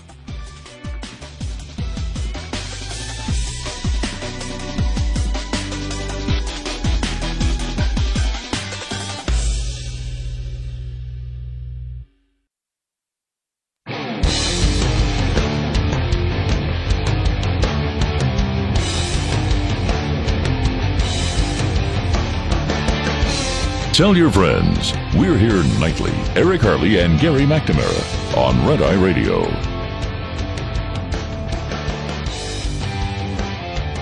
And he is Eric Harley, and I'm Gary McNamara.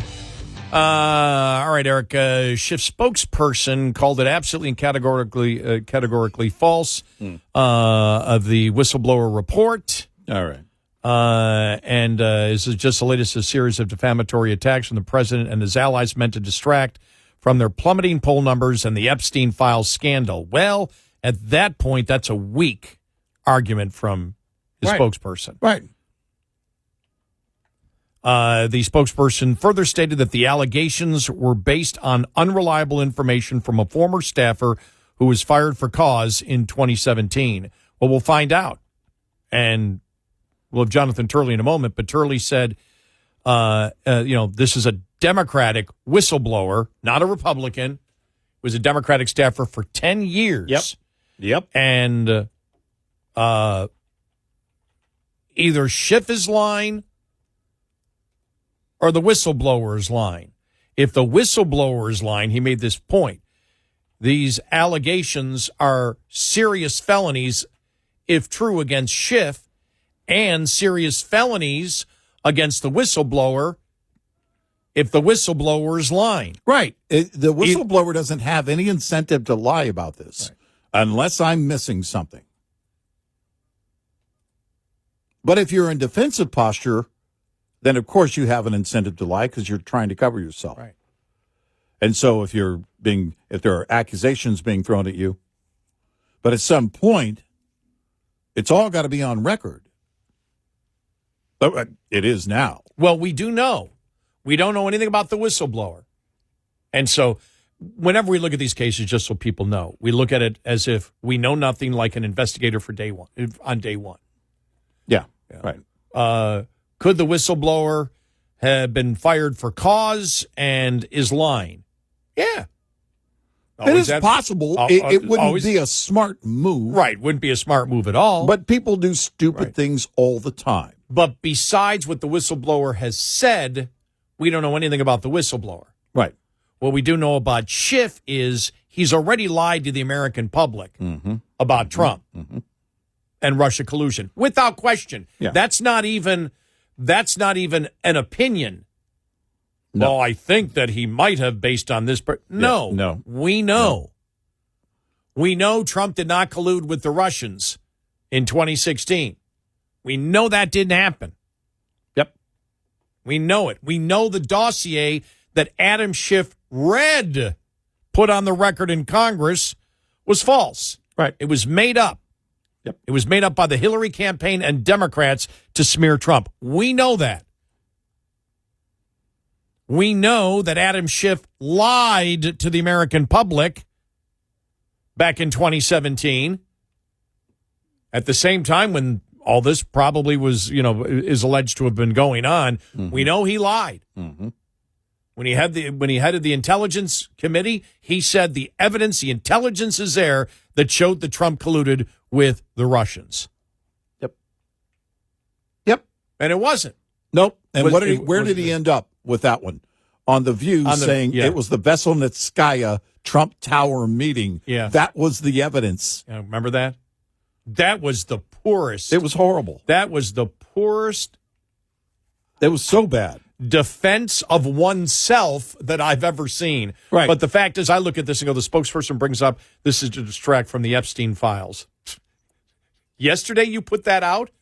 Nobody is paying attention to the Epstein files anymore. Right. Did you see the pollster at CNN? That's gone. America's past that in the polling that they could see, the whole Epstein file thing.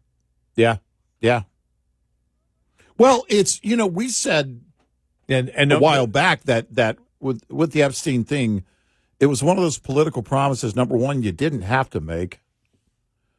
And you were never going to, you didn't even know if you could fulfill. Just do it when you get into office. I don't think it was a needle mover. We said since then, we don't think it's a big needle mover, and clearly it's not. But for Schiff's spokesperson to use that, Trump's trying to deflect from the Epstein file situation, to put that out yesterday, to me showed desperation from the spokesperson that he didn't know where to go. No, that's exactly what it sounds like. No, I'm speculating there, but I believe we'll see whether that speculation is more accurate than speculation in the future. Yeah. I'll remember that. I'll remember speculating that. But it's just bad because nobody. The only thing that the Democrats have moved away faster from the Epstein file thing over the last couple of days or the last week is we're pro-crime in Washington, D.C. Yeah, exactly. But let's get to Jonathan Turley here talking about it yesterday. And he made the great point. He goes, look, one of them is lying, which means either the whistleblower has committed a felony or it's true, and Schiff could get 10 years in prison. Here's Turley from yesterday. All right. It doesn't get much more serious than that. The chairman of the House Intel Committee doesn't have declassification authority over these types of documents. They are made available to Congress under very tightly controlled rules. This has been a source of tension for years.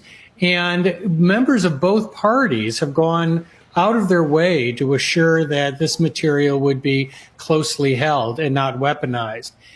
Schiff was viewed as one of the most political chairs of that committee in its history. And this is a truly chilling account, if true.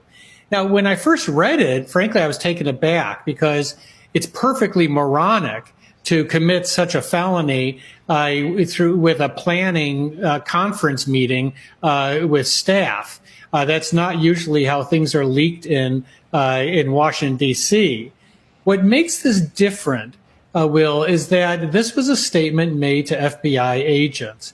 The person who made this statement was no doubt aware that lying to FBI agents is not just a crime, but a crime that was repeatedly prosecuted during prior administrations, including the Obama and Biden administrations. Right. So making this statement puts you at risk. That's why someone's lying here and someone's a felon. Okay, well, let's just for a moment hypothetically take this whistleblower at their word. Let's assume for a moment that it's true, Professor. What kind of punishment follows for leaking classified information? Well, this is a very significant punishment. You can have, in addition to having multiple counts, you can easily go 10 years in terms of a sentence, if not more, depending on the circumstances and the number of violations. Each of these leaks is an individual violation. Each of these documents would likely be charged as a violation. That type of count stacking is precisely what Mueller and others did. Remember, these are these are very similar to the types of claims made against Donald Trump in Mar-a-Lago, that he removed material and improperly stored them. There were also allegations that he might have revealed them to third parties. But this is much more serious in one sense. Trump was accused of negligence in most of these counts. This would be a premeditated criminal act to release classified information to damage one's political opponent. You know, one of the things we talked about yesterday, if the Republicans, if the Department of Justice, by what they've stated already, is trying to build Radcliffe and everything else, because he had talked about it, out of the CIA, if they're trying to build a conspiracy thing, we asked this yesterday, a conspiracy that goes from July or even March of 2016, the beginning of the Russia collusion hoax, all the way to Mar-a-Lago, you need to have examples of conspiracies happening. I look at this, and one of the things that you'll probably hear from Democrats is, how stupid do you think Schiff is? You think that Schiff would sit there with other staffers, and you've got multiple people saying that we are willing to go to jail? Because if you're sitting there in a group of people saying, okay, let's all agree to release classified information on Trump, you're announcing you've got witnesses to not just a RICO kind of case, which is the left hand doesn't know what the right hand is doing, to full cooperation of a conspiracy here. Oh, yeah. And you say, could anybody be that stupid? And then you go back to the point of view that was being held in 2017. Trump's never going to win again. Republicans are done. We have gotten away with so much, and we continue to get away with so much. We're never going to get caught doing any of this, as the whistleblower said, his comments said he heard. We're not going to get caught doing this. Right. And it again, you sit there and you think of the senator that just went to jail from New Jersey. I got Menendez. Yeah. Went to the things that he did, which were so obvious. I mean, it's like, what are you, stupid? Right. Remember the other guy? Remember the guy was a congressperson, was in one of the southern states, and he had cash and he had all the stuff. Everything that he was paid was laying around his house. Right. And your city like 40,000 in his freezer. Yeah. It's 40,000, something like that. And you're just like, and then you come to the realization, criminals are pretty stupid. And I will tell you, not this week, but I think it was last weekend, I got into watching all these, murder mysteries. And my conclusion, besides how evil these people are, and it was, husbands killing wives, wives killing husbands, it was that kind of thing. And I realized every murder case that you see on TV, the people that committed the murders are idiots. Now, they're evil, but they're so stupid, not understanding, I think I'm going to kill this person where there are cameras all over the place. I'm going to drive my car where there are cameras all over the place. I'm going to bury the body in a section where there are cameras all over the place. William J. Jefferson, former representative in Louisiana, and on August 3rd of 2005, FBI agents raided Jefferson's home in Northeast Washington, and as noted in an 83-page affidavit filed to support subsequent raid on his congressional office, found $90,000 of the cash in the freezer in $10,000 increments wrapped in aluminum foil and stuffed inside frozen food containers. Well, because you want the cash to be fresh. You need well, that's cold, hard cash. It is cold, hard cash. And so you sit there and think what greed, what power, that people become so greedy, whether it's for money or power or influence or money. I mean, look. I mean, we mentioned money twice, but we like money. Yeah. Let's not go back to Blazing Saddles and when they repeated that.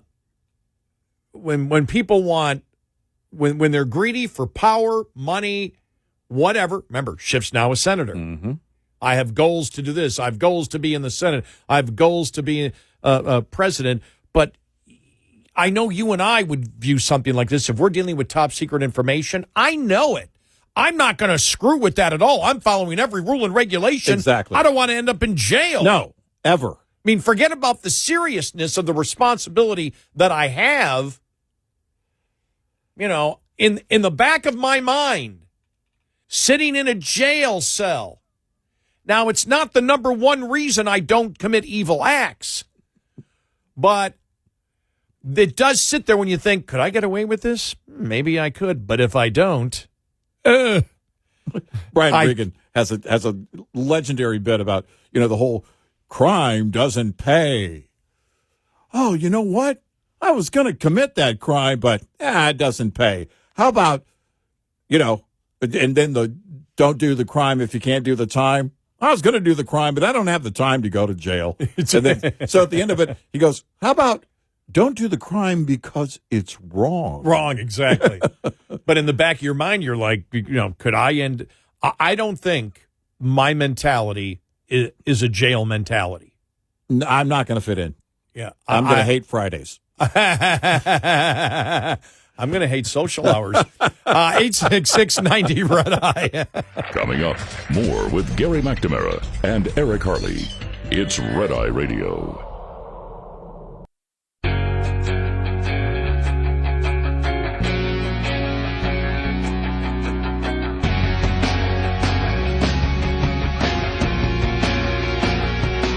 We are Red Eye Radio. He's Eric Harley, and I'm Gary McNamara. Yeah, the entire point is you have politicians and other people who want power. They'll do things that are stupid. Yep. So Yep. I look at it and say, I can't believe that Adam Schiff would sit there and there would be other members of the staff of the Intelligence Committee of whomever who would agree to do all this. But I was just reading the evidence against, Senator Menendez. He had gold bars. Yeah. Don't be bribed with gold bars. Those are the easiest to find. Yes, do not. What? Nobody has gold bars. $500,000 in cash with the DNA of the guy who gave you the bribe. Yeah. These things aren't good. You're not going to win that. Yeah.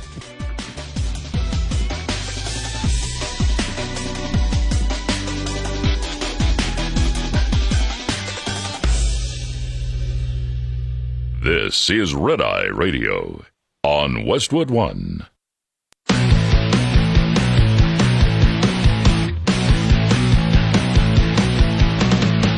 Now, it's Red Eye Radio.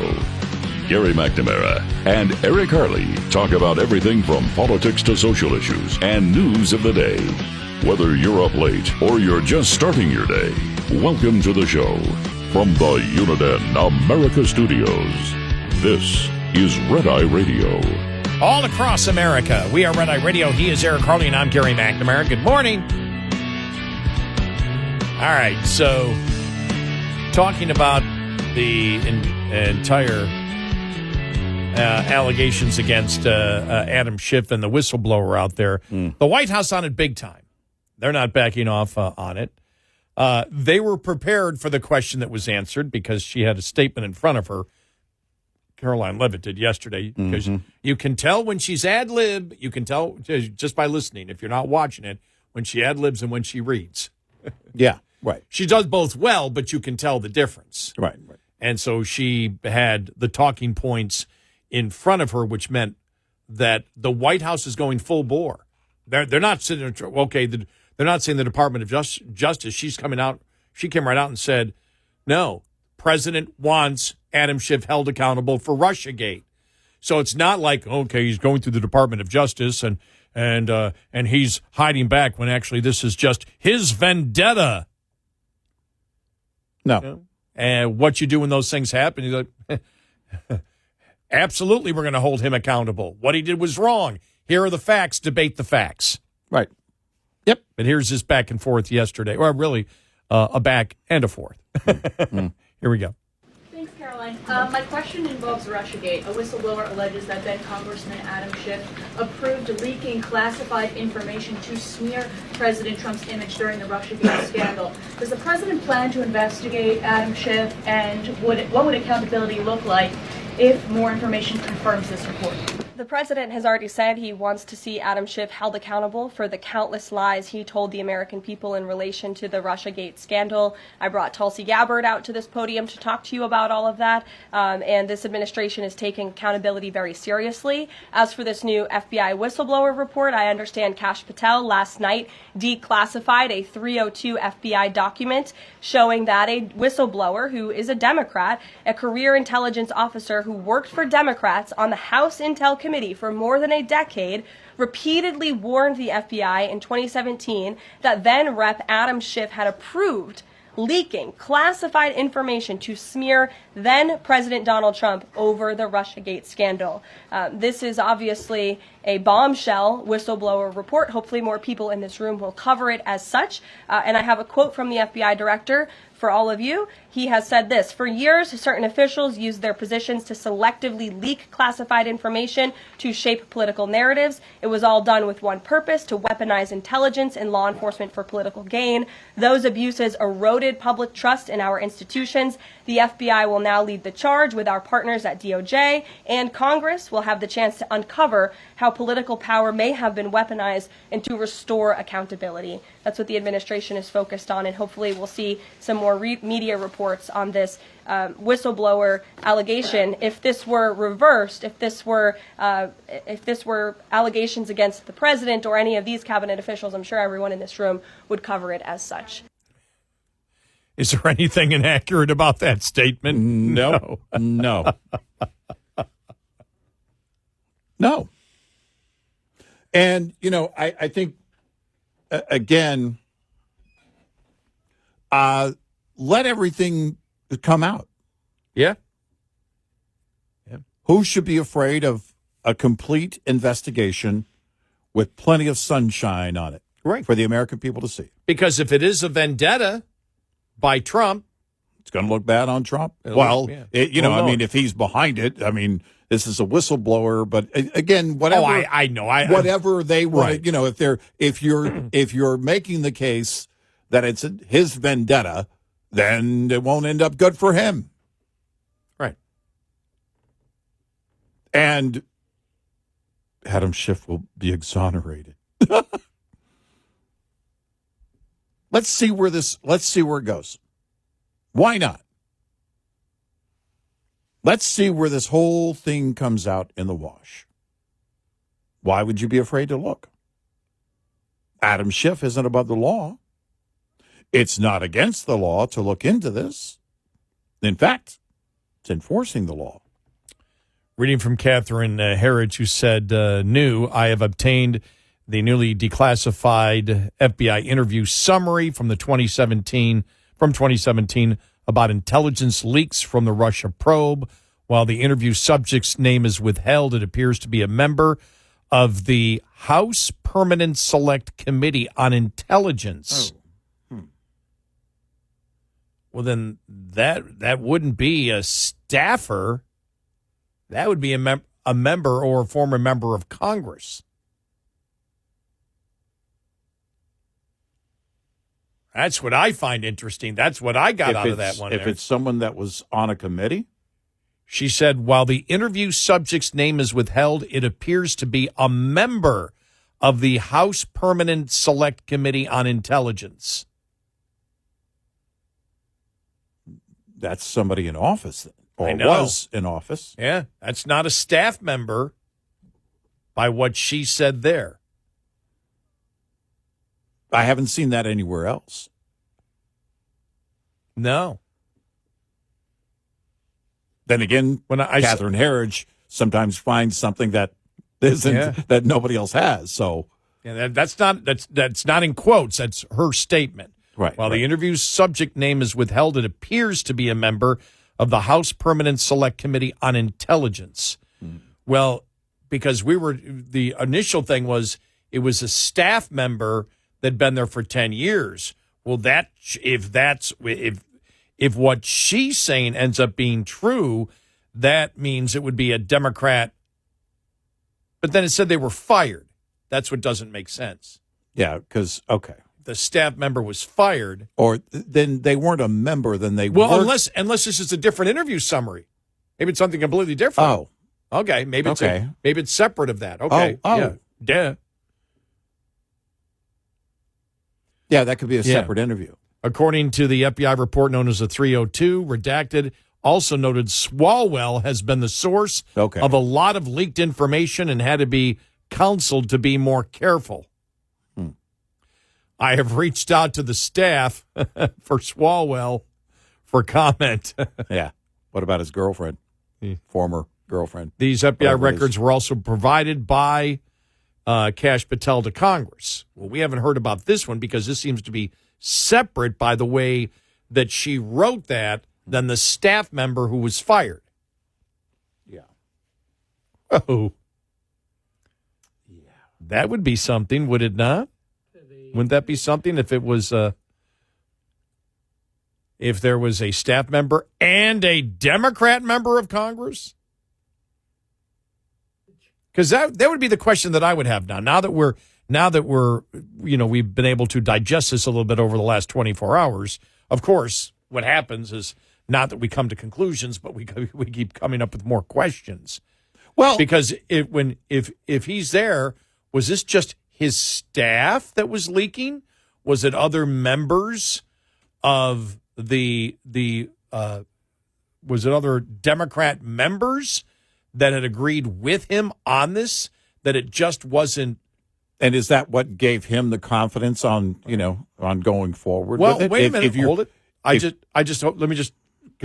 just popped into my head. Well, if Swalwell was there, then you've got two members of Congress. Yeah. Mm-hmm. If Swalwell if he's in this, well, then Swalwell had to be in the meeting. Otherwise, why is Swalwell a part of this, of the story? Right. Because it's the second time he's been part of the story. Right.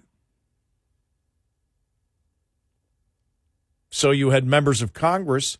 Could you imagine if I was a Republican member of Congress and we had the majority, and I've got, the head of the House Intelligence Committee, who is a Republican, telling me they're going to leak information on the opposition and it's top secret. I don't want any part of that at all. No. I want zero part of that. You can threaten my career. I am not leaking classified information for anyone. No. Ever. And so what process would I follow at that time? I don't know. I don't know what my options would be. Well, again, but it wouldn't. Are they more emboldened if there's multiple members of Congress involved? Willing to do it, yeah. Wouldn't you feel more emboldened? Well, if a senator, next thing you know, you'd be out there dating Chinese spies. Well, or a senator taking gold bars or cash with the DNA of the person who's bribing you. I mean, that's the thing today. I mean, these people that want money and power, you can't look at this, because that was the question we asked. Why would Swalwell be that, or excuse me, why would Adam Schiff be that stupid? They believe they're not going to get caught. They believe they're bulletproof. Well, then, they believe, exactly. But it could go even before that even happened. Why would anyone, I would never do it. If you ask me, if I'm the head of the Intelligence Committee, and someone asks me what the intelligence shows, I'm not going to lie about what the intelligence shows to the American public. Yeah, no. I don't care whether I can even go to jail on that. Right. I'm not lying about top secret intelligence. I'm not going to tell you about it, but I'm certainly not going to lie about it for anyone. No. Well, because the next thing you know, if you were caught lying about it, just imagine. This would be my fear. Well, first of all, I wouldn't do it because it's wrong. And number two, oh my gosh, if I got caught, they would think not only that, but I'm a traitor. If I'm willing to leak it here, am I willing to sell it abroad? Am I willing to date a Chinese spy? Did you see my smile? Is that why you went there? Well, because my mind had gone there, and I was how do I put this one? That would be my fear, is that they're going to accuse me of being a traitor. Right. I'm not. By the way, if you're leaking that information, whether it's here or selling it abroad, and whether you're getting money or not, you're a traitor. Period. Yeah.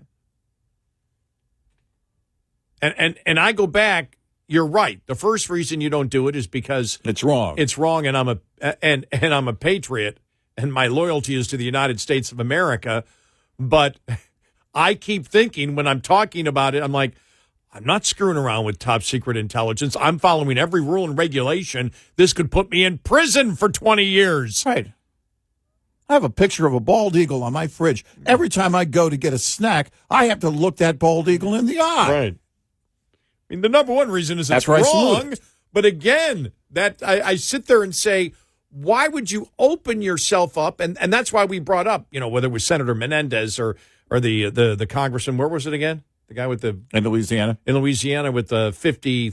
What is it? 90, William J. Jefferson. $90,000 in his freezer. In his freezer. I mean, it's just like wrapped in foil, put in freezer containers, keeping it fresh.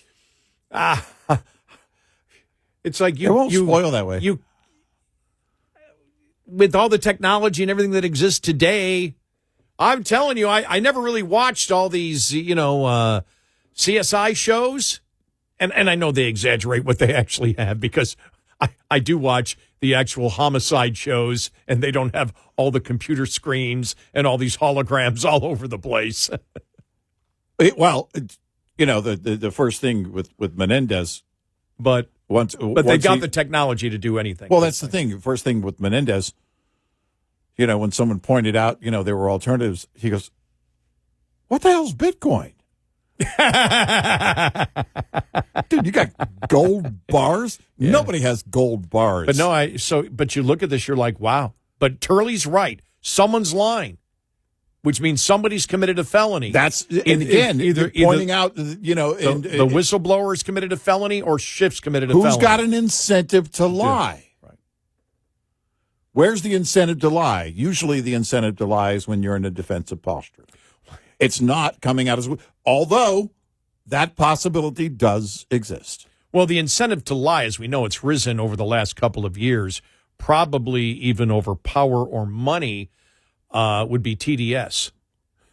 Yes. Right. That is now. No. Greed, money, no. TDS. Much more. Exactly. Much more of an incentive for people. Well, I mean, if you think about things. And that's, of those two scenarios, as a whistleblower, you're going to be before investigators. That quite possibly you're going to be in front of lawmakers under oath. Oh, he's going to be at least behind closed doors. Yeah. Excuse me, that person. Yes, I don't want to say he. Yeah, we don't know who it is. Right. And there's no way around it. Again, this person could be a complete moron. But where's the incentive here? And who was it in this? In this scenario, we know what Adam Schiff has done in the past.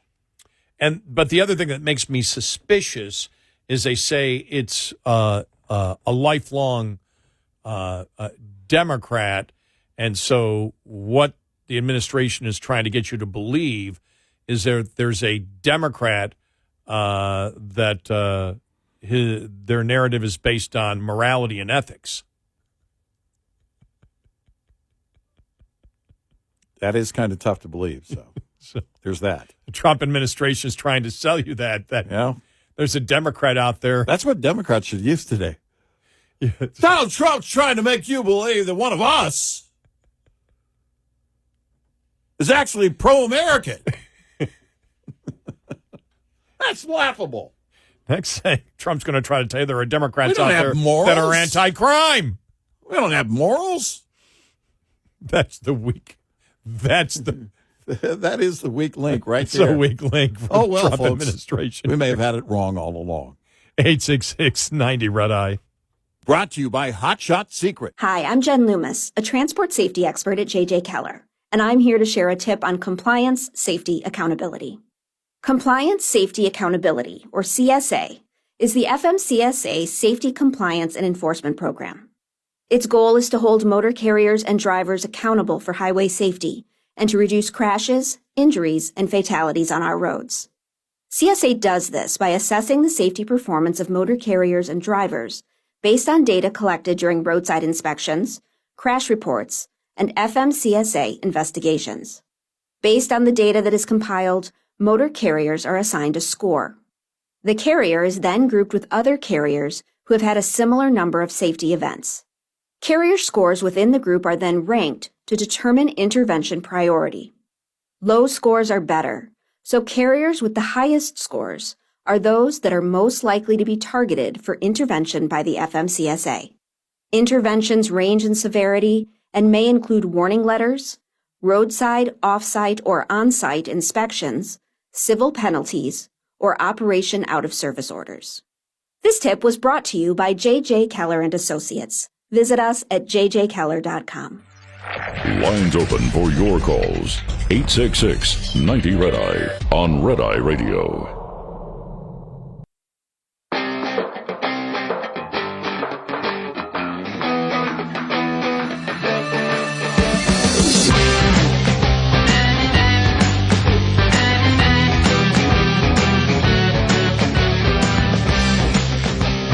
We're Red Eye Radio.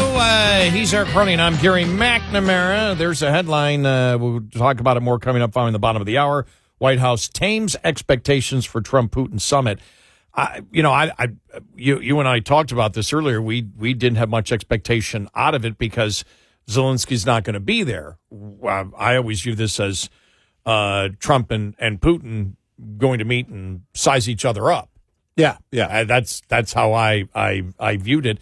And if anything came out more than that, I would be very, very surprised. You're not going to come to a deal without Zelensky there. No. It's not going to get the approval of it wouldn't get the, you're going to get flack from Congress if that's the case. Yeah. But also coming up, we have the best gift that we could possibly give you today coming up following the bottom of the hour, an audio cut that you'll definitely want to hear.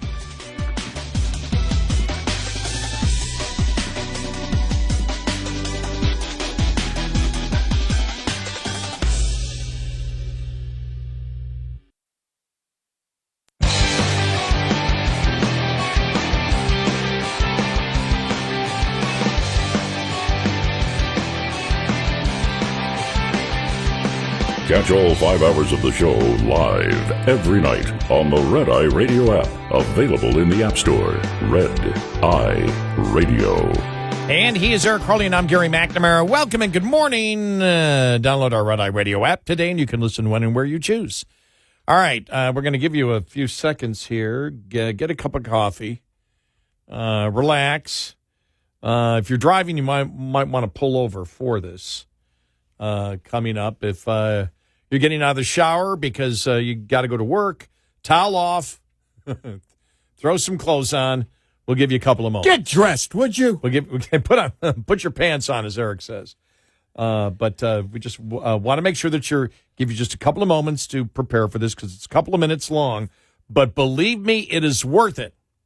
And you don't want to be caught laughing all naked and whatnot. Yes, exactly. You want to be fully clothed for this segment. Right.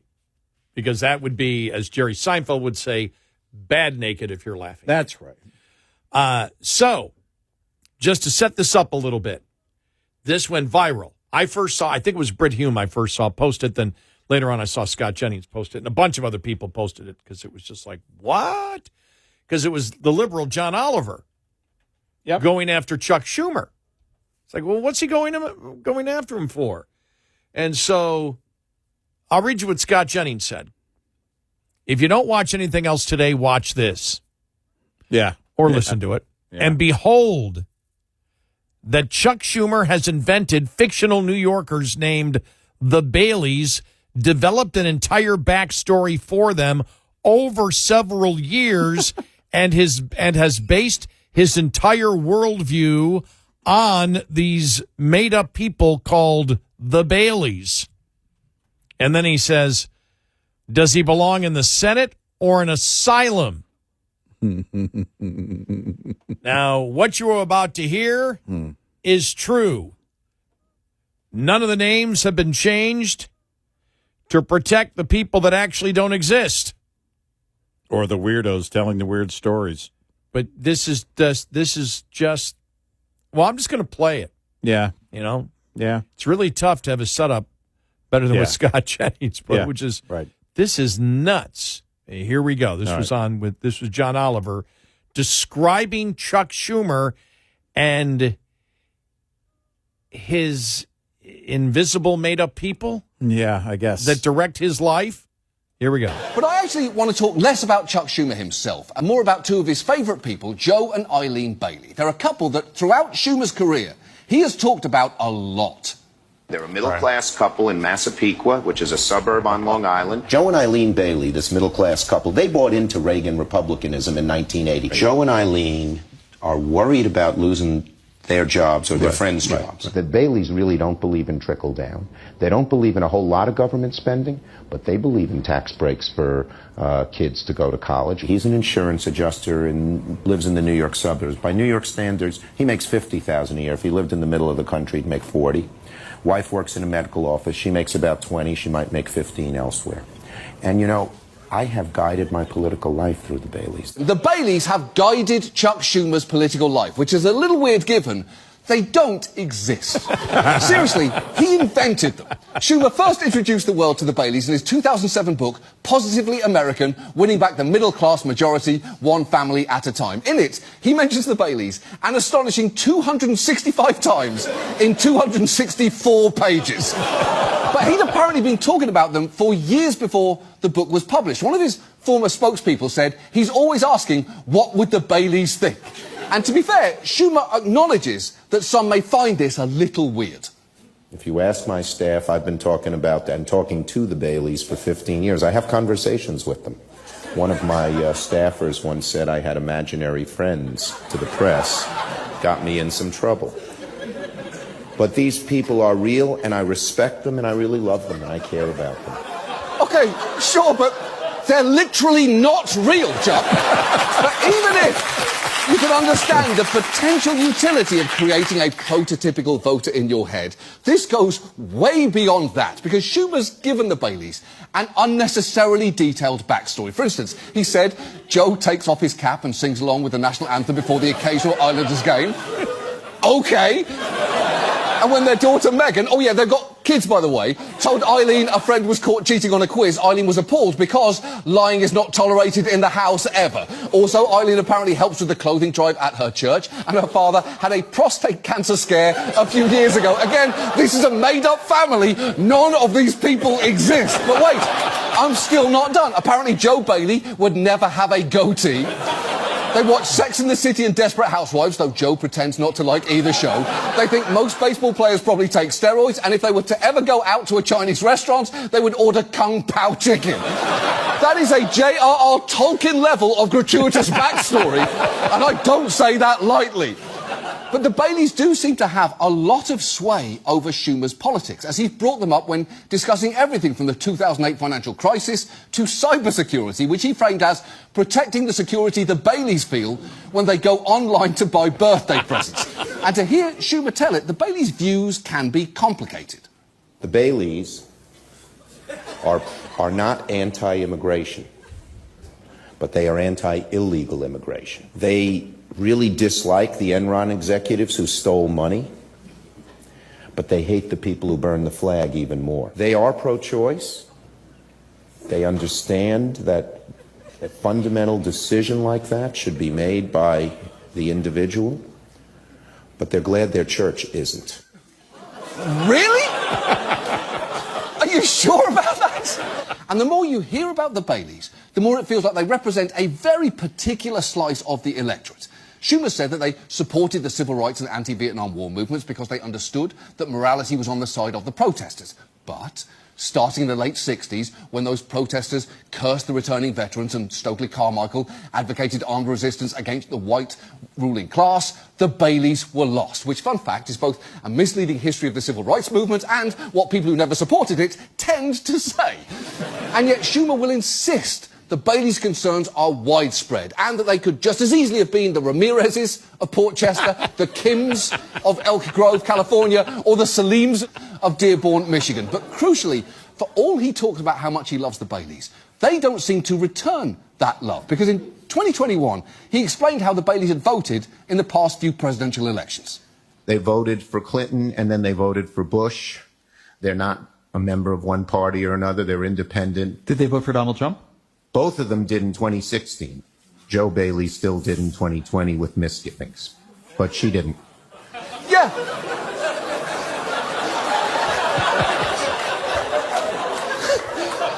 The Baileys voted for Trump.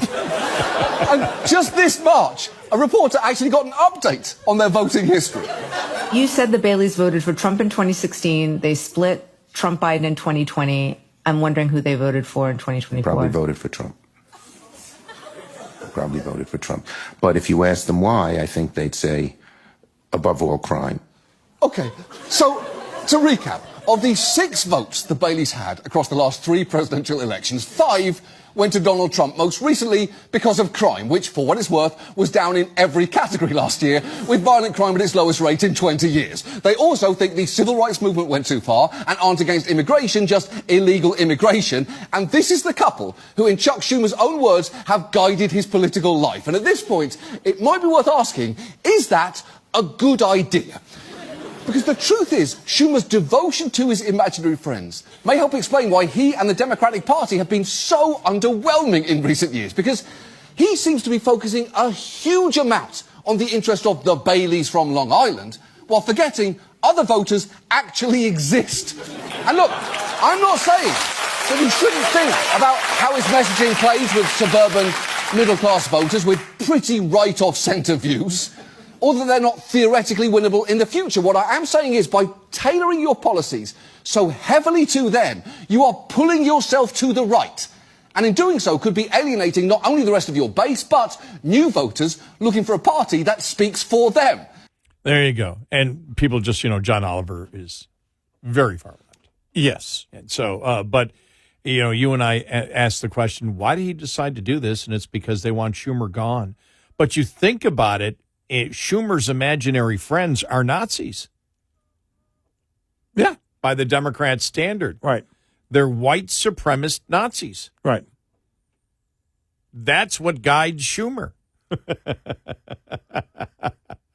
These imaginary people. These imaginary white supremacist Nazis.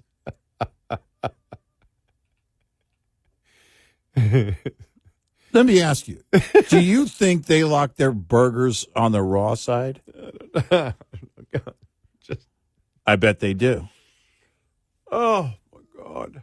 The Baileys love a good raw cheeseburger. The fact that the fact that he believes that a complicated backstory on these imaginary people is the way to market something, not what he believes. Well, here's the thing. But not. Wouldn't it just be better to say, here are the stats. Here's what the polls show. All right? So men vote this way, women vote this way. There are some households where men vote, the man votes differently than the woman. Households who earn this income per year are concerned about these issues. Why the weird, complicated backstory? And it's like he's holding on to it, defending them as if they're real. Yeah. I mean, it really is like a child with an imaginary friend. It is. I love them. Yes. They're the ones they've been driving my career. Yeah. Really? Well, now we know. Apparently. Because that's bat soup crazy. the Baileys like their hamburgers rare. Exactly. They like a good raw cheeseburger. Raw. Or not rare, raw. Sorry, raw. Yeah. You know, that's oh my God. I mean, that's just it's almost, I don't know, it's almost psychotic. No, it is psychotic. Because everyone around you knows they're not real. You keep talking more and more and describing them in detail. You know, she had her nails done last week. Didn't quite like the color. But she went with it anyway. Because she doesn't like to offend people who do things for her. Yeah, and you thought that Biden bringing up whatever his name was, Cornball. What was his name? Yeah. What was his gang member again? Oh, Corn Pop. Corn Pop. Cornball. Cornball. It'd be funny if he started forgetting the names of the people he's made up in his life. Corn Pop. I mean, this is even, it is. It's weirder than Biden and Corn Pop. You know, but he's been doing it. He's been doing it consistently for years. For years. How didn't I know about this before now? That's what I'm upset about. You know, Mr. Bailey was once accused of soliciting prostitution. It just turns out he was trying to help a young girl by giving her money. What? I mean, how much more bizarre could it get? Well, when we found out that Mr. Bailey was on the Epstein plane. Right. And also he was the connection between Trump and the Russians. How far wouldn't you take it? Well, but I can understand John Oliver trying to make the point, as somebody who's on the far left, and they all want Schumer out. In 2024, who did the Baileys vote for? They both voted for Trump. Yeah, right. And what do you say? They make a combined $70,000 a year. Yeah, that's where we know you're smoking crack. So the working class voted for. Yeah. Well, some of them, what he was saying was like 15 years ago. So. Right. Well, but the good news is he's been doing this for decades. That's the thing. It's not just he just did it once or twice. He's been doing it consistently. This is like Biden telling the same lies over and over and over and over and over again. The good news is they're set for life because the Mr. Bailey inherited a cotton candy fortune. What? He's a cotton candy heir. 866-90 Red Eye. Get in touch with Red Eye Radio, toll free at 866-90 Red Eye.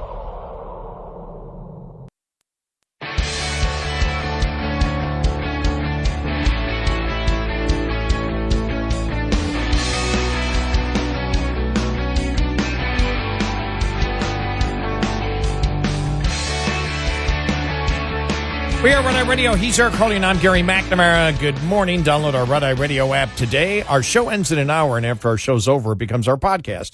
So if you didn't catch all the show and you want to catch more, well, then you can listen to our podcast in just a little over an hour. Plus, if you can't listen to one of our great radio stations overnight for some reason, we stream all 5 hours live on our Red Eye Radio app. You know, the Baileys love the WNBA. At least that's what they tell their friends. Keep making it up as you go along.